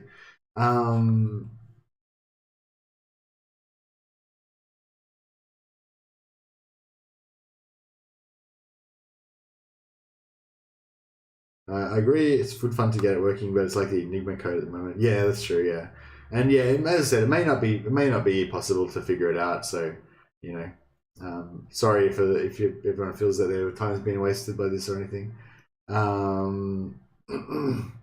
only played Scabbard until I mastered the cheese, but now I'm starting to get into other factions for achievements and stuff. Oh, that's awesome, JP Stormlord. So you're just new to the game. That's I am so jealous of you. This is the best game ever, in my opinion, basically. The best game that humanity has managed to create up until this point in our civilization is this game. That's my personal opinion. Obviously, it's very subjective of the type of games you like and stuff like that. But yeah, basically, my life's pretty awesome right now because I happen to live in a time when Warhammer Total War 2 exists, The only bad thing about it is that sometimes you get burnt out because you've just played it so damn much, I'm happy to say that I'm not in a burnout period at the moment. I'm in a loving it at the moment period. But I've burnt out on Warhammer about at least 8 times, I'd say, since it came out. Because I tend to spend a lot of it. JP Stormlord, I played 700 hours of just Skaven pretty much. Oh, okay, so you're not new at all. You just only play Skaven, sorry. No, that's fair enough. Oh, I will stop on that monologue about it then. I don't feel jealous of you anymore at all. Actually, no, I still do feel jealous of you because you've only played Skaven. That means you've still got 90% of the game left to enjoy. That's totally untouched. Basically you still have the full joy of figuring out how vampire doom stacks work and Wind of Death cheese and you still got high elf infinite money entrepreneurs and overpowered heroes to go, and you've got so much awesome shit to experience. Yes, I wish I was you. Rings, JP Stormlord. As Malekith, I just take my first region, confederate Malice, run north to confederate, help Helibron and confederate her as well. Oh, that's interesting, Rings. I always confederate Helibron first because I can get Helibron on sometimes you can get Helibron on turn 4 if you're playing Malekith. But yeah, I'd say between turn 4 and turn I don't know, 13, I guess. If you can't get it by turn 13, you're doing pretty badly. I think you'd probably just restart. But yeah, basically just you confederate. I usually confederate Helibron first, and then I confederate Malice. But sometimes I have a bit of trouble getting Malice when I'm playing as Malekith. So, hey, Woody Chopper, Cool new logo. Is it Mercy with a hat on? Oh well, it's the Doge of Venice, or someone like that. It's some pimp ass Renaissance motherfucker that patronizes the sciences. It's the patron of the science badge. Can you make out that it's a floppy hat? It's meant to be one of those floppy hats that like greatswords wear in Warhammer. How much time you got on the game, MercytheMad? I think I got about 3,900 hours now. Telemakadara. So Telemakadara is actually for what's your other name?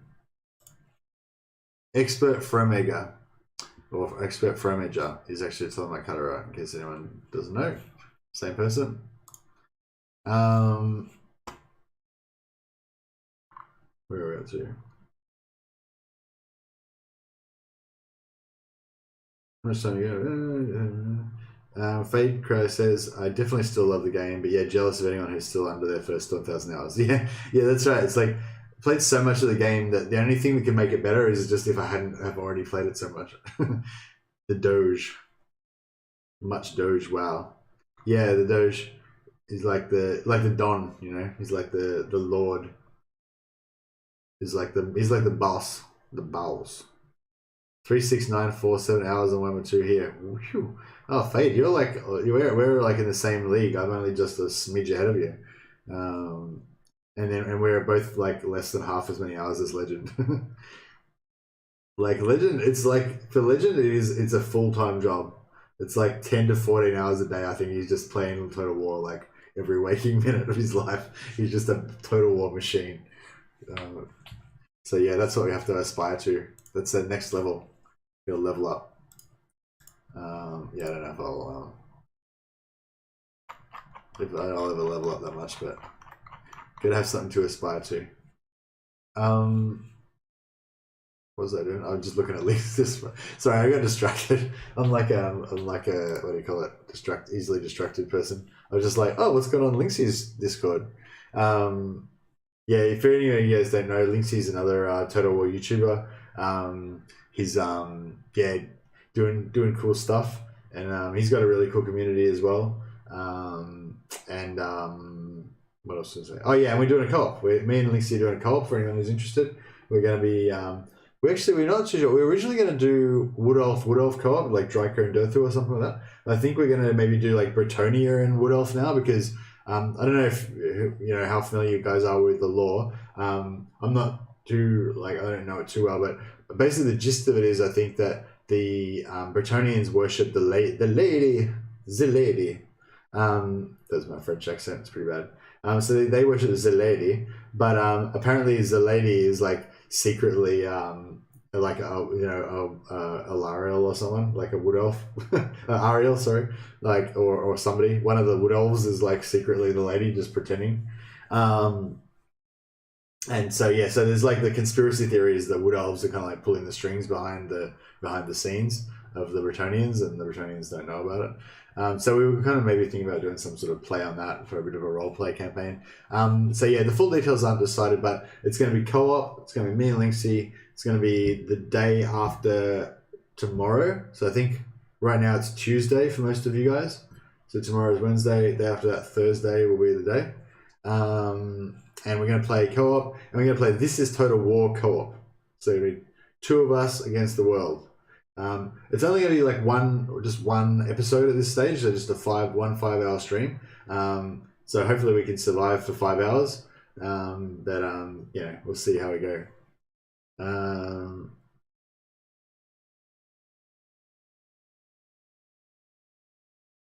Now, which I was saying, I know what a Doge is. I'm referring to the Dog E meme. I'll post it in Discord. All right, awesome. We'll check it out.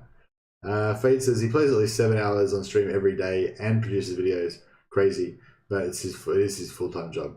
Yeah, that's right. Yeah, he's and that's why he's been so successful. Like Legend's pretty much I think he's pretty much undisputed most successful Total War YouTuber. Like he's got there's a few reasons for that. One is he's really fucking good at the game. 2, I think he's got a sort of mentality is the sort of mentality that you need to be good at games.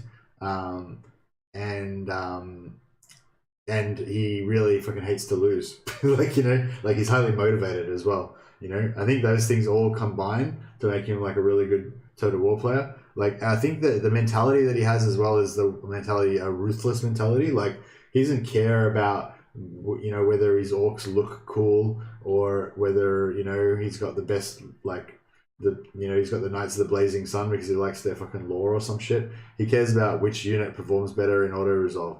He cares about which unit is more efficient on the battleground, you know, whatever. You know, it's just that like ruthlessness, you know, like he'll think about the situation and do what's best, you know. Whereas I think a lot of us are probably guilty of a sentimentality where we're like, oh, I really like my Knights of the Blazing Sun. They're so cool. They kind of did okay in that battle, you know, so I'll keep them forever, you know. And like, whereas Legend will not, if he figures out that's not the best thing to do, he'll just get rid of them, you know. Yeah, so he's got that ruthlessness, but it's not. But none of that stuff is even the thing. Like, it's not that he's really good at the game. It's not that he's ruthless. It's not that he's super smart. It's that he just fucking pounds it out every day. He just doesn't stop. You know, like I think that's, well, I don't know. Maybe I'm talking on my ass, but you know, I've been a student and follower of Legend for some years now, and yeah, I feel like that's the one thing that Legend's got that's special. Like, one other thing that he's got that's special, I guess, that yeah, like, just don't give up. Like, just make sure you succeed. Like, just do it. Like, you know, like I think that when I was younger, I used to think, like, people will tell you that you're smart or you got potential or fucking whatever, you know, and like, but none of that shit matters, you know. The dudes that succeed are the ones that just won't accept anything other than succeeding, you know. Like, that's like, you know, that's what does it, you know. If you you know, you can't win, you can't lose if you don't quit, basically, is what I'm saying. If you don't ever stop, you know. And yeah, I think that's the thing that Legend's got that a lot of other people don't have, you know. There's a lot of other people that might be talented or smart or whatever, but they aren't willing to just fucking do what they need to do, you know. Anyways, Tillamook Hatra. Lilith, revered by humans as the Lady of the Lake, or simply the Lady, is the elven goddess of prophecy, dreams, and fortune. She's supposed to be the giver of dreams. Those that have pleased her receive the pleasurable dreams, whereas those who have upset her receive nightmares. She's also the national deity of Bretonnia and the patron of chivalry and honor. Lilith also took up the name Ladriel, the Lady of the Mists, and is revered as a mysterious and aloof god for the old elves of old. That is the Lady of the Lake. Nothing to do with Ariel or the Wood Elves. Thanks a lot for that, Tillamook Hatra. But you've not convinced me. I still think that it's a Wood Elf conspiracy and that they're stealing Bretonian babies and manipulating them from behind the scenes.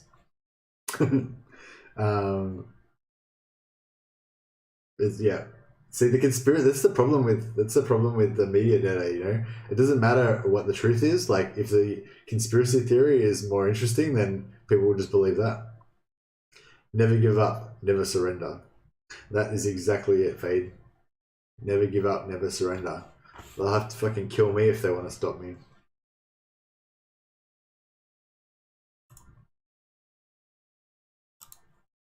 I don't know who they are, but sometimes it's helpful to have an imaginary an imaginary paranoid enemy out there that you can feel like you're facing off against.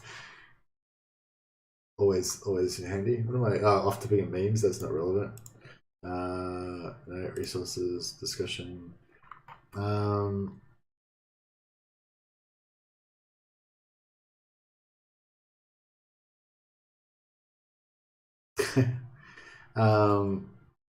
Expert Fromager's just doing some spelling updates and stuff on some of the things.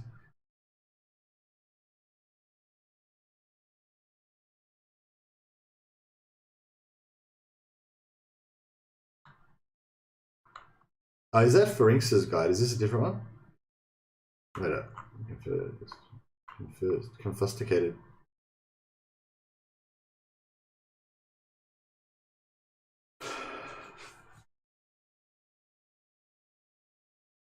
Okay, so Varinx has got a turn 12 confederation here. So yeah, turn 12 is great because it's early enough that you're still going to be able to confederate Imrik immediately afterwards. Although he was saying in the comments that it's a bit rough because he's at war with.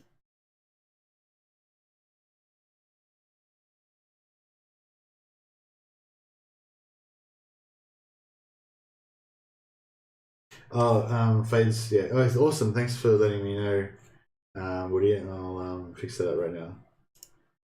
How do I do that?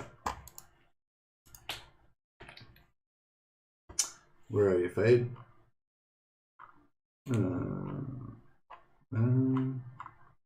Is he? Okay. Oh, there he is.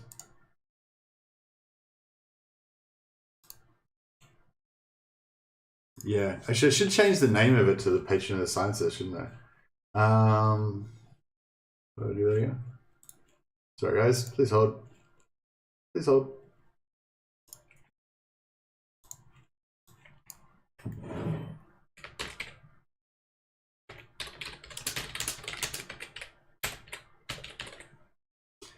Patron of the Sciences.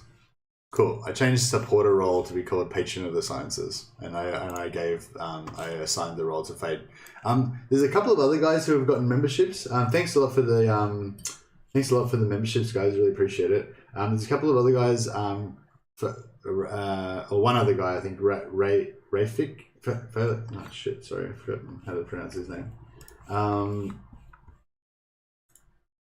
Excuse me. Sorry. What was it? Oh yeah. So there's one other person, Ralik. So there's Fade and also Ralik. Ralik's also a member, but he hasn't made himself known in the Discord, so I haven't been able to give you the role in the Discord. So I don't know. Maybe you don't have Discord, Ralik, but yeah, if you want to jump on the Discord, just a message at MercytheMad so I see it. And then I'll give you the role so your name will show up in green and stuff like that.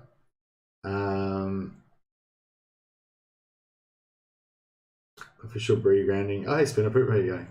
Oh, wait up, Spinner Poop. Is Spinner Poop telling my Cutterer? Is that from Mego? Is that person or different? Wait up. No, wait up. Is Telemac Cutterer and Spinner Poop the same person? Yes, you got the same icon, right? And you're the same person as Fromigo. God. Anyway, yeah, if anyone's interested in like being understood, I mean recognized, then yeah, Ralik, exactly, yeah. Then yeah, it's really handy if you can make your name in YouTube the same as your name in Discord.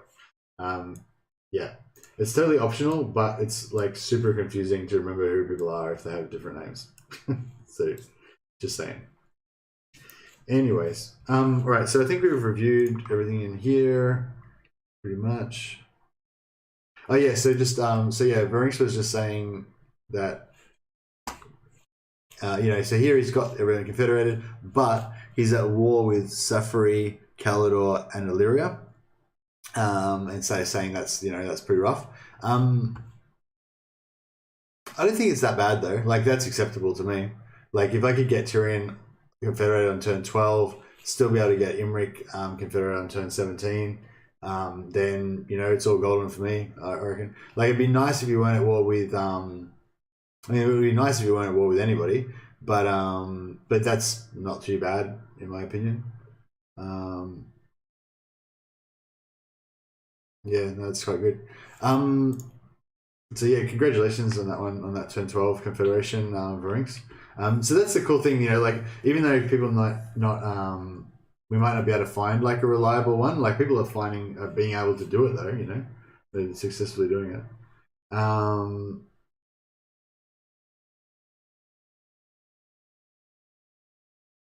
I've caused so much chaos. I love this. You're a sadist. Yeah, it felt better not to have to confuse people with those fancy E's. This change was brought to you by Slanesh. It is annoying to type the E characters when talking to you. Lol. Anyways.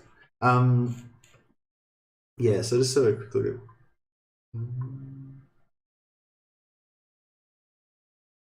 Alright. So we'll have a look at Varence's guide. Thanks a lot for writing up these guides for the community, by the way, guys. As discussed, it's pretty cool. Did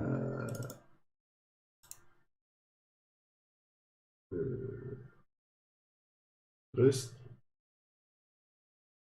just open? Where do you go? Oh, here it is.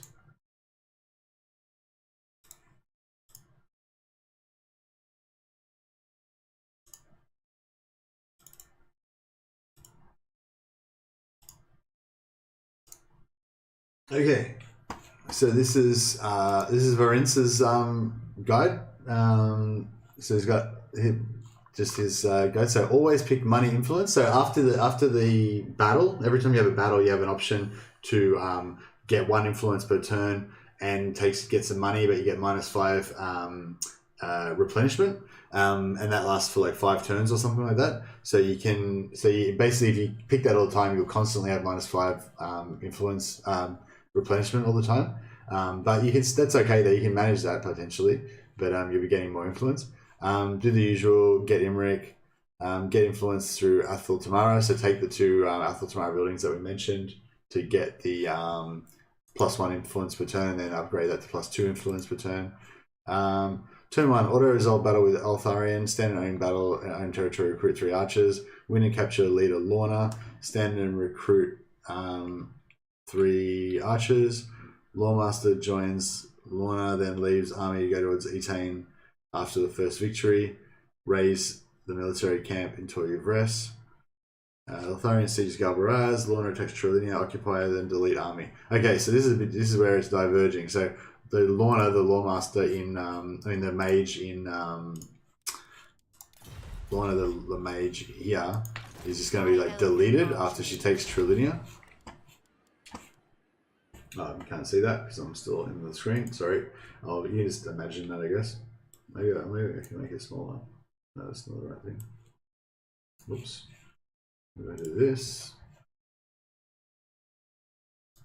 How small can I make it? You still read it? No, it's...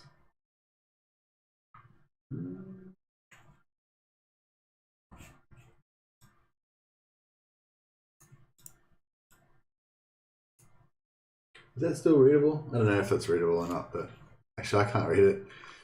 That's pretty shit. What is it? Yeah. Whatever. You can't actually, I just realized you can't see shit anyway, so. But yeah, so you go here, you come down here, you fight this battle here, then Cavil splits off and goes down here. Then next turn she attacks Trilinia, takes Trilinia, don't need to recruit anything with her, then delete the army, so you're saving all that money with her. Then use influence on Tyrion, establish deals that you can with him, do this before you delete your army on Eltharion. So turn 2, as soon as you meet Tyrion, you spend influence on him, do all the deals that you can, and then send the Lawmaster down south to discover Calidor and Illyria. Galbaraz garrison will sell out, defeat them and loot and occupy. I auto-resolved, raise military camp in Galbaraz. Eltharion stands to the recruiting, recruits 2 spears, 1 archer, defensive alliance with Tyrion, keep throwing sweet influence at him, he might accept that round and keep trying. So yeah. Lawmaster goes to find Illyrian. Eltharion stands outside Galbaraz, recruiting while waiting for rebellion. Kill rebellion, recruit in Galbaraz, enter a military alliance, and for every turn try and get Tyrion to join against the orcs. Okay, so so this is another bit different. So so you've conquered Toyuvres and Trilinia, you have not conquered Alessi or Shrine of Loic, so these 2 are still here. And he's saying, like, turn 4, once you get the military alliance, keep trying to get Tyrion to attack to join into a war with the orcs.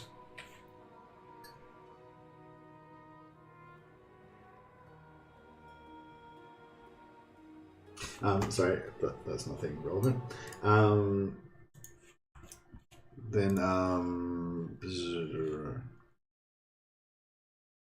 kill a rebellion, then rest and recruit in Galbaraz with Eltharion, who's still over in the Badlands. Enter military alliance, get Tyrion to fight the orcs. From here on, you can use Eltharion to farm gold, experience, and warden supplies. Capture and kill as many lords as you can. Go for Ekmund when the top knots are defeated. So kill the top knots as the black and white orcs. Spend influence on Tyrion, the more the merrier, so keep pumping Tyrion's relations up as high as possible. Turn 6 and beyond. You have to get Tyrion to war against the Gobbos, spend influence to get him there.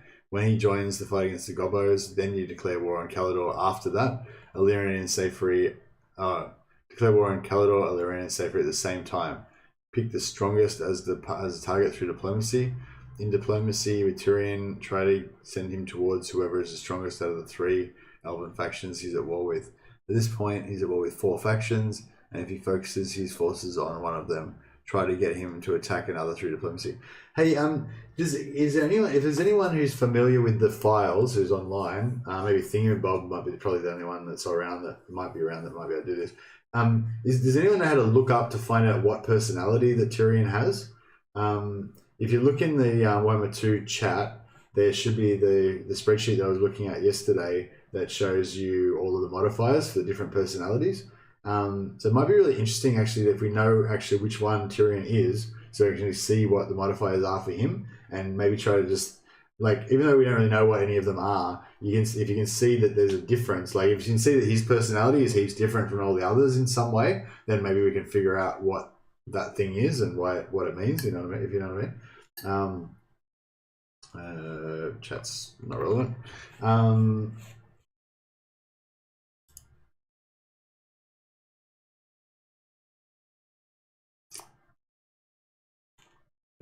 This will make him lose. He cannot stand 4 fronts to fight on.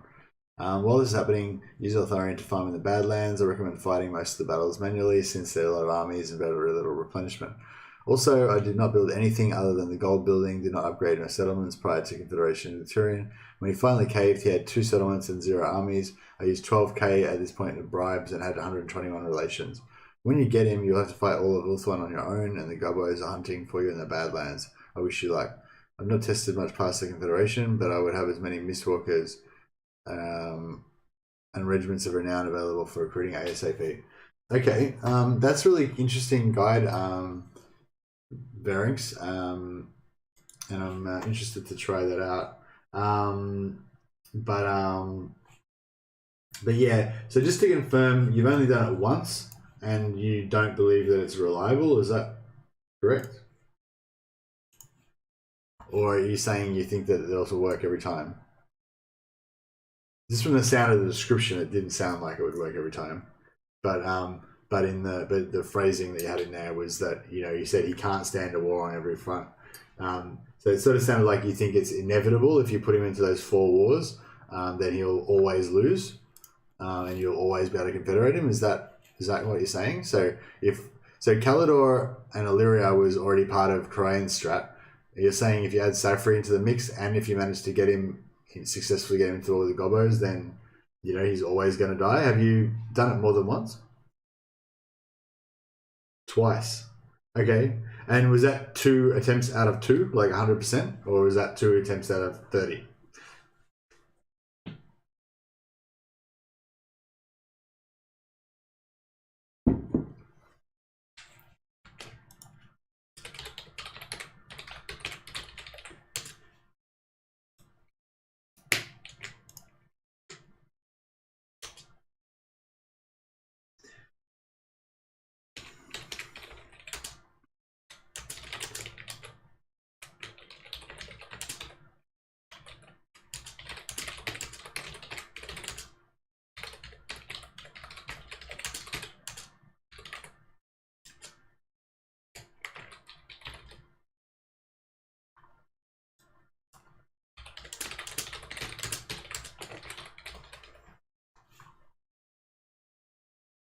Spirit Peep's throwing tridents at people. I'm not sure what that's all about. I've done it twice. Yeah, 2 with the strat. I need to mod it to survive after the conditions. I don't care about surviving. I just want to get it to work. So you did it 2 times in a row. So 100% success rate out of 2 tries.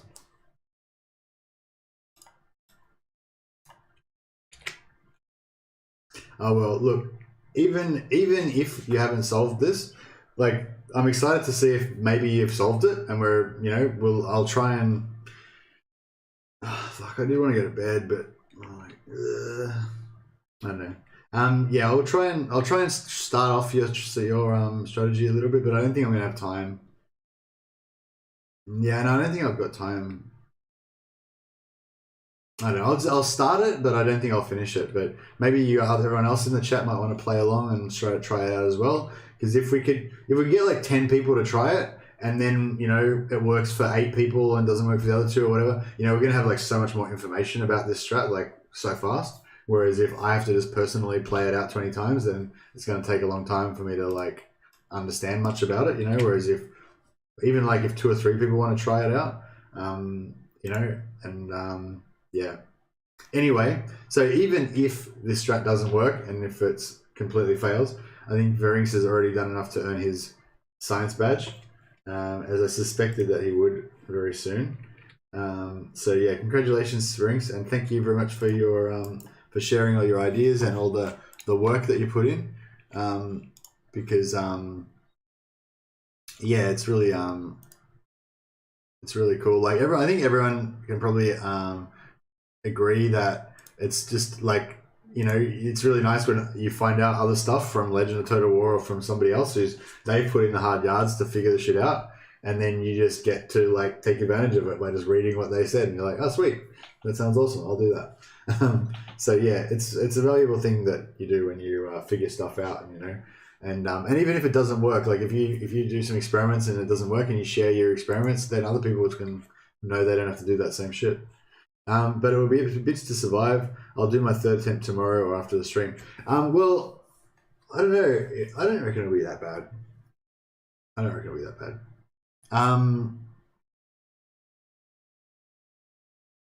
Especially if you abandon. You could also abandon Lothern, which would be another option, which might not be a bad option actually. Because if you can abandon Lothern and then peace out. Oh, actually, hey Verinx. Well, I've got you and everybody else as well. I was going to say as well, if it turns out that we can't find a reliable method for confederating Tyrion, some people may be interested in getting your save game. So if you've got a legendary save game that where you've got the confederation on turn 12, or whatever early, and you want to share that with other people. So for instance, if you're like, I've confederated in turn 12, but you won't be able to survive from here, and you want to share that save game, you can chuck it on the Discord, or I don't know if there's some other way to share it, but yeah, and maybe other people might want to, have a go at surviving from there, even if they can't do it. And yeah, that's really cool as well. But yeah, I think even better is if we can find a strategy where everyone can do it themselves from turn 1, so everyone can have their own playthrough of it. But yeah, some people might like to get the save game as well. So I know Legend did that with his infinite money thing for the chaos thing, and I think a lot of people probably thought that was really cool. So a lot of people might appreciate that as well. Now yeah, we're trying to confederate him, Linksy, not kill him. How you going, Linksy, by the way? Welcome back. So anyway, yeah. So yeah, congratulations, Verinx. Thank you much for your contribution to the sciences. And let's do a restart, and we'll try out Verinx's method. Or I'll start it. I really should go to bed, but yeah, people have tried late game to confederate, but he probably has too much money to ever be confederated. Deputy, that's not a very long sentence. Verinx, fuck it, starting at Warhammer again. Were you about to go to bed or something?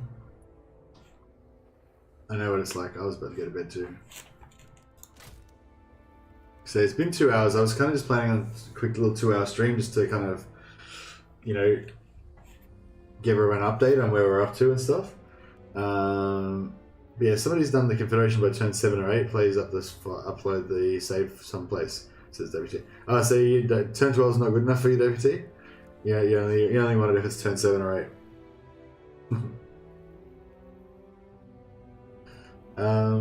Oh, okay, no worries, Linksy. Have a good stream, and we'll. I told the guys about our co-op. We'll get some Bretonia and Wood Elf co-op. I think it is at this point, unless we change our minds. This is Total War co-op. Linksy and Mercy, back to back. Should be good. That's in 2 days' time, so not tomorrow's stream. Stream after that. Brinksy, I was just chilling with a beer in the stream and look forward to see stuff up. Yeah, no worries. Well, yeah, if you want to, check us your save game. If I can't replicate it, if I can't get the Confederation happen, I can just, maybe I can do a stream tomorrow where I just play on from your save game and see if I can survive. I think by turn 12, if you haven't done it yourself, it feels wrong. WT is harsh. She's like, nah, if turn 12 is no good, it's got to be earlier. You told them, yeah, it'll be fun. Oh, yeah, I just told them the factions that we're probably going to be doing Bretonia and Wood Elves, yeah. That's all I said. I didn't tell them about our elite strats that we're going to use or anything. We haven't actually got any elite strats. We had a voice chat call earlier today and we talked about it for like 5 minutes.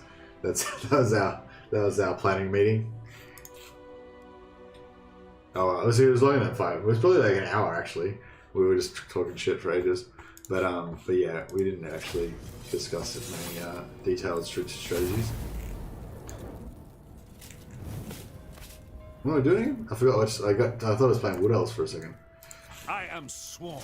See, yeah, there's another thing I was going to say. Like, a lot of people have told me that people would be really interested in Imrik Confederation guides. Like, so playing as Imrik and then confederating like Tyrion as Imrik.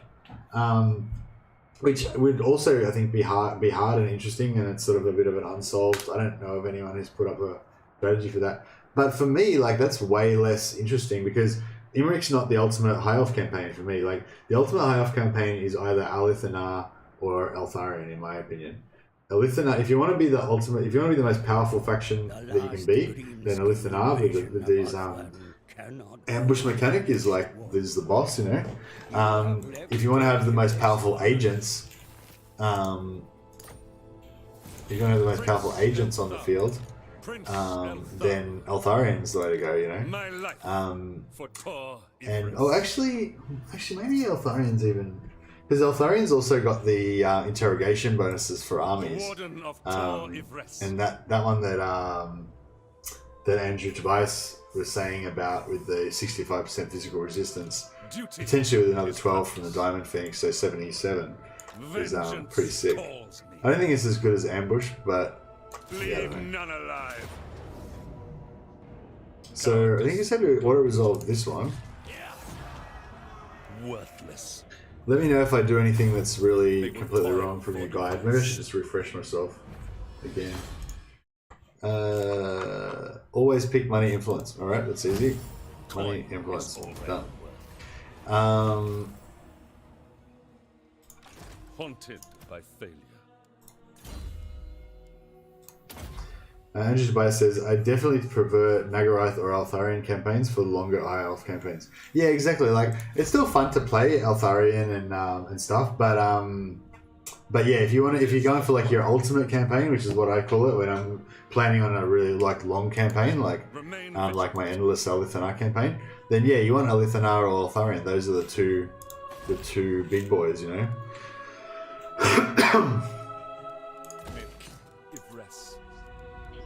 Get rid of your barracks there. Oh, would you like don't upgrade this? Do we need to save our money, or should we just like go? Or did you have any specific? Just raise military camp. Didn't say anything about building anything. All right, so I guess we won't build anything. WC, thing is that the climate is not great in Ultramar with Elithana is all that puts me off. I don't find that it matters because I go for a complete confederation strat. So, you know, like I don't build anything. I just confederate everything. So the only thing you have to build up is because I always try and get Tyrion as soon as possible. So I'll get Lothern at tier 3, but I'll wait till Eltharion gets to tier 4 before I confederate her, and then I'll wait till And then Toy of Rest will be a tier 4 before I confederate him. Then I'll get Techless, but I'll abandon his start, so it doesn't matter. Then I'll confederate Safri when they're tier 4. Then I'll confederate Eltharion when they're tier 4. You know what I mean? Like, so all of the factions are already tier 4. And by the time you've got them a tier 4, and you've got a few handmaidens, and you know, like they level up fast enough. You know. The ring says you can do money. You mean build money here? Yeah, and so the climate thing, it doesn't really matter because, like, where's the climate that's bad? Yeah, orange climate, right? So income from all buildings minus 15%, right? So it's basically just one entrepreneur mage. That's it. That's the whole difference, basically, you know. Like, well, not really. I guess the buildings are more expensive. They take longer to build and all that kind of stuff. But like I said, as long as you make sure that you get everything at tier 4, it doesn't really matter too much. I find it's not bad. Have you ever tried a handmade stack? Says Energy Bias. I assume you mean resistant handmaidens, or do you just mean like any handmaidens, just 20 handmaidens? Either way, no, I haven't. The best I've gotten, I think, was 8 resistant handmaidens in my army.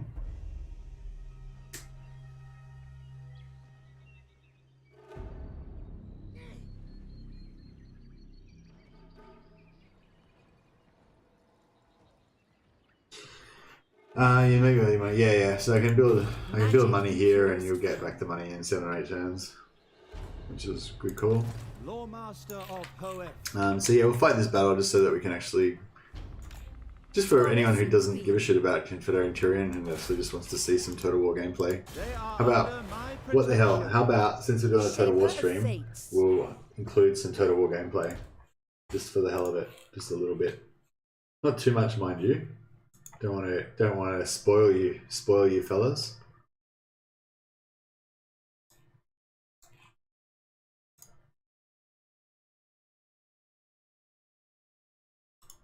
I'm just checking my stream settings and things. I think we're all good.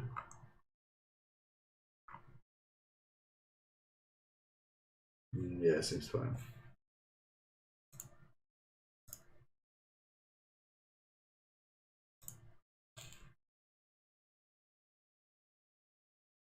There's a lot of stuff happening here. I mean, you don't have to go all resistant handmaidens because they already had a certain amount of MD and 20% physical resist from Guardian Tech, but it certainly makes it stronger. Yeah, cool. Yeah, no, I never was really interested in the handmaidens stack for some reason. I don't really like handmaidens that much. Like, I like Lawmasters, you know, they've got heavy armor, they've got two-handed swords, they cast magic. They're like little fucking Darth Vaders going around just like sword and shit and like, you know. Sorry. But yeah, I like Lawmasters. I don't like things that don't have heavy armor, basically, is one of my things. So yeah, I just don't really like handmaidens that much aesthetically. I like them kind of like, you know, if they have like an Eltharion stack, I kind of like the idea of having like 4 handmaidens that are her personal bodyguards or something, or, you know, that some sort of roleplay shit like that. But yeah, the idea of having like 20 handmaidens doesn't, yeah, I don't know. I always have to have some sort of like kind of roleplay idea in my mind that makes me think they're cool. We need and not but yeah, I use them to power grow my frontier settlements with the stimulate growth spam. That's pretty crazy. How much do they get? Plus 30 or plus 40? They get plus 40, don't they? So 20, so 19 stack of them would be, what's that? 760 growth. That's pretty awesome. Is that literally what you've got? Like 20 of them, and you have 760 growth.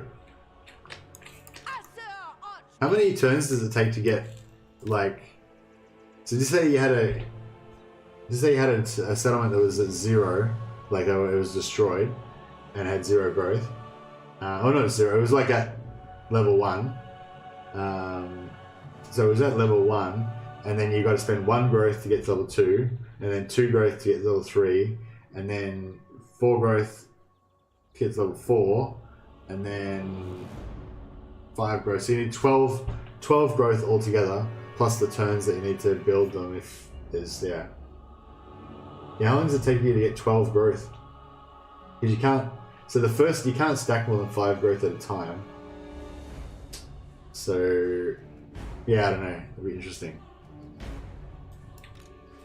What's your just general feeling of roughly how long it takes to get a settlement from level 0 to level 5?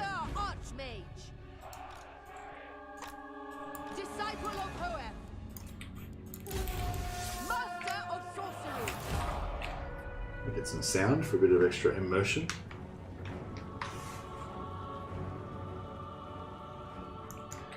I only have done it with capacity Avalon because you can do it more capacity from minus settlements. Actually, yeah, I hadn't thought about that. I literally never play Avalon. I was explaining this on a previous stream, and the reason I never play Avalon is because I hate their shitty green uniforms that look fucking horrific. Like, that's literally the reason. It will be I kind of like Lariel as a lord, even though I think that her faction traits are inferior to Eltharion and Elithon are. Maybe I'm wrong though, I don't know. Yeah, actually I should, yeah, I probably should watch Legend's video about that. I think he's probably got one of those, like, faction power strength type ones. Tower Guardian. Sithon Steel today. Understood. For duty. Servant of the tower. I summon the winds. Illyrian archers. For Ulthuan. Move. Swiftly. Ephor guide me. Witness true magic. Moving out. Lawmaster of Hoeth. Illyrian archers. I'm waiting. True magic is mine. Asa forward. Forward. Apace. Swiftly. Check it out. Just fucking gets through the gap We go. with a pro. Oh shit, mage got smashed. Observe my radiance. Asa Archmage. Purify. Ever onward. Illyrian archers. Lawmaster of Hoeth. Assyrian fire. For Ulthuan. To battle.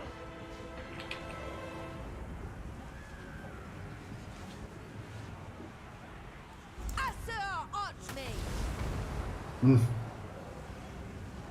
Asur Lawmaster. Eltharion Tyrion. Loyal. Hoeth. My journey continues. Iran protects me. Saint Louis Sinner. It will be done. Onward. Setting forth. Assyrian guides us.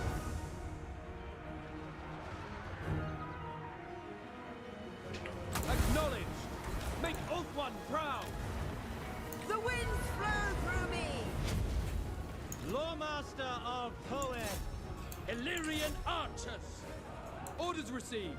For the king. Assyrian guides us. As you say. We away. Asa Archmage. Yes.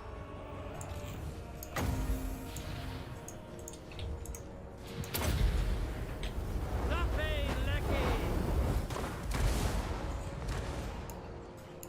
Illyrian archers. Asa move. For Hoeth. Asa advance.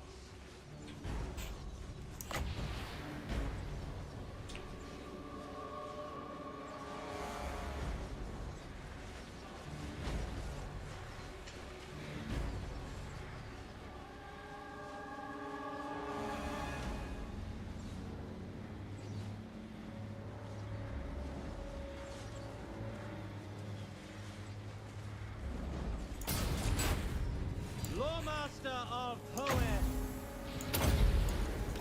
Hathor Nana. For Outward. Unlimited power! Behold my power! Kill him. Oh god. Mage ready! Oh god. Fuck's sake. Is that too far away and the accuracy was not very good? So I fucked that right up. Oh well. I've already ruined it. Ruined it! Whatever. I got all MercytheMad, I got all Eltharion and Legendary Lords with Eltharion before I saw lines of tracing in green and had to quit. Yeah, exactly. It's the green white lions. I can't handle it. You gotta get the shadow white lions, the Chad Nagarath white lions. It's like they're the optimal white lions, the most powerful ones. I'm not sure how fast it takes to grow the provinces to tier 5. I think maybe 2 to 5 turns. I had administrator lords accompany them and build farms as well.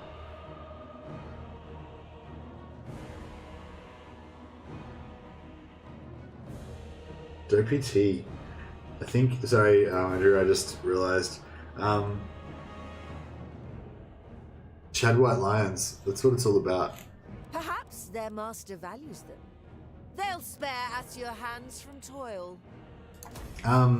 See, I just realised that, Andrew, with your ethereal strat that we were doing, where you get the 65% physical resist ethereal from the vampires, then I'm pretty sure that white lions have 30% missile resistance. So that's like 95% missile resistance.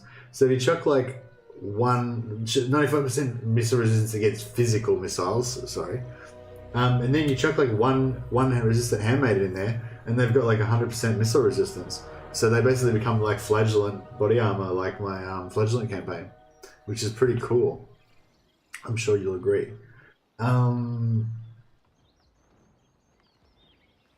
Yeah. So maybe the Chad ambush shadow white lions for Elithana are not the ultimate. Maybe the ethereal ghost army white lions for Eltharion is the real deal. That might be. That might have to be. If we can figure out this confederation, the shadow white lions, shadow ethereal white lions might be the next mission for Mercy. Andrew said, I'm not sure how fast it takes to grow the provinces tier 5. I think maybe 2 to 5 turns. Yeah, that's awesome. I had administrator lords to accompany them and build the farms as well. Also, I did this almost 2 years ago. Yeah, so you get administrator lords that make it faster and cheaper to build the buildings as well. So yeah, that's pretty crazy. I just remember them being very strong in combat, actually. They had a very good economic benefit. Yeah, that sounds really good. I saw a video where Legend was playing with 19 handmaidens, and yeah, it looked pretty powerful. Put them on barded war horses for extra armor and prevent knockdown. Yeah, nice. On next turn, meet Tyrion with Cavill before you attack the settlement for that extra relation. Weaver of spells. For the extra relation. My quest continues. What, you mean like for the... Oh, you mean so our faction strength will be higher? In case you want to do a deal with them. Yeah, okay. Are you gonna... Do you want me to build the units? Build 3 units here or anything? Or just don't worry about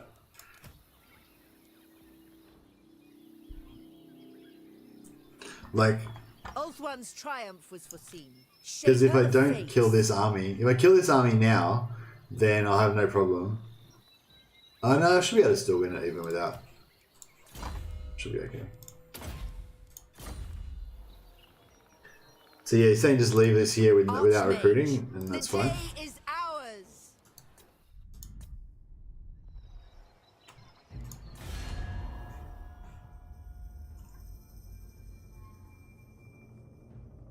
Oh. Thanks, WT. Bummer. Only fixed Mistwalkers. Yeah, alright. So Elithana is still the best lord because he's the only one that can have the ultimate black white lion. Black white lion ambush white lions. I would do 3 units there, yes. I see you're saying recruit 3 units. It's just, it's going to be a bit of pretty expensive.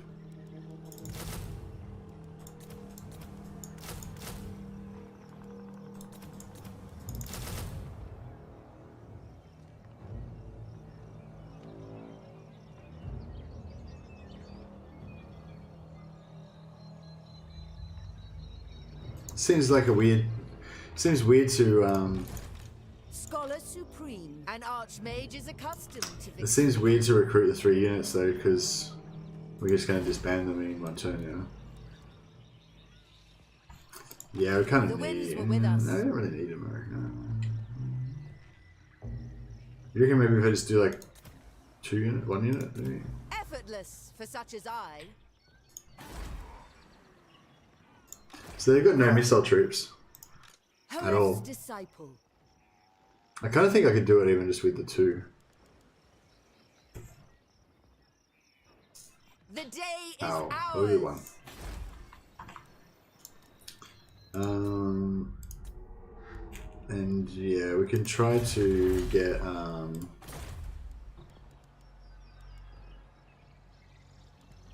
Archmage is accustomed to victory.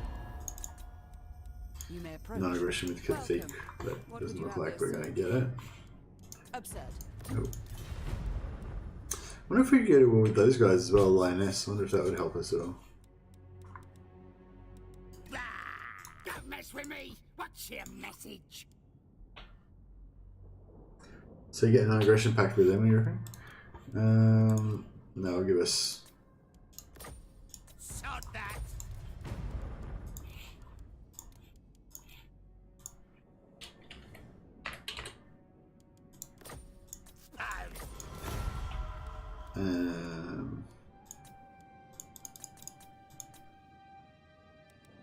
Warhammer, you may speak before. Yeah. If this is bad news, I'll poke at you. So, Do not greet me as a friend, nor... not in my name.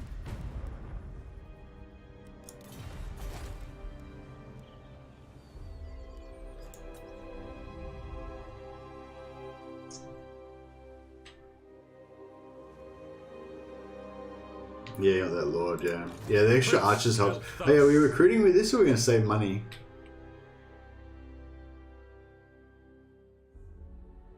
I kind of feel like it might be a good idea to save the money for right now.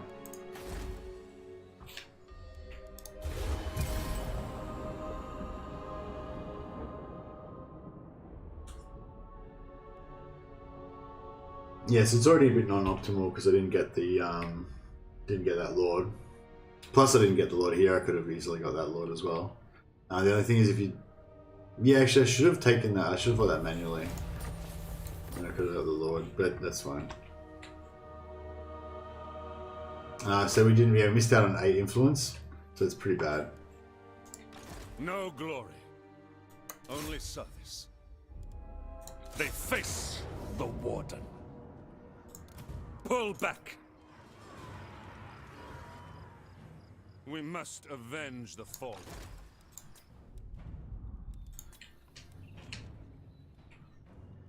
In search of truth. I have There's things Tyrion. to ponder. My quest must wait. Now is not the time.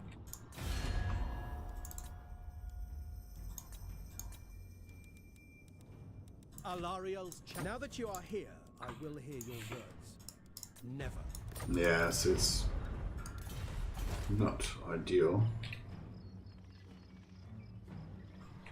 Yeah, maybe if I had had those extra 2 units, he would have I gone am for their it. end.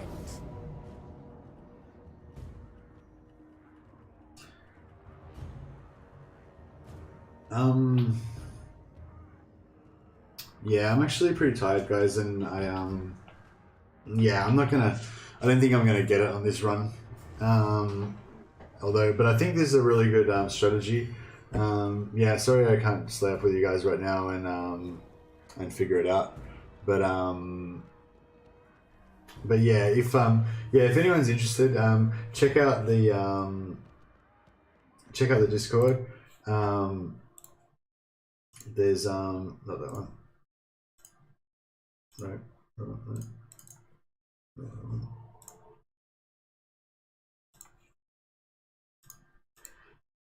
Yeah, check out the Discord. There's this guide that Varinx has put up, how to confederate Tyrion as your rest.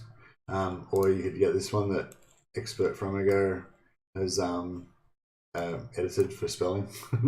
And that's the one that I'm doing now. That sounds, you know, like a good chance. Don't know if it'll definitely work every time, but like I'm a bit dubious that it works every time. But you know, the fact that Ranks has said it working 2 times in a row is, I think, a really good, you know, sign. Yeah, I'm really keen to see. I'm really keen to see if anyone else tries it, and if they could post their screenshots of the Confederation screen and any notes about anything that happened that was a bit different from what Ranks reported, or you know, if it was, they confirm it was the same as what Rinks reported, you know, whatever. I think Rinks is doing another run through it right now. It's just because I don't have time to finish it, I don't think, and because I want to fight all the battles. I actually want to just restart now and fight all those battles again, make sure I get those lords, you know, get the extra influence and all that sort of stuff. And yeah, you know what I mean? It's like, it's going to be an exercise. It's going to take a few hours. I've only got 2 hours and 20 minutes till I got to start work. Yeah, I feel like I'm getting just tired every day, you know. So it's like, yeah, so I feel like a couple hours sleep would probably do me some good. So but yeah, I just wanted to thank everybody. There's been a really good response. Like you know, this is exactly what I was hoping. I was hoping that I would, you know, let you guys know, or it was Kryh really that let us know. But you know, I kind of hopefully I spread the word a bit extra and kind of invited everybody to have a crack at it. And there's been a really good response with you know, already with some of the guys just, you know, really coming up with some cool strategies and figuring some stuff out. So yeah, I don't think I really covered everything, unfortunately, in this stream. I would have liked to have covered, gone into a bit more detail about everything.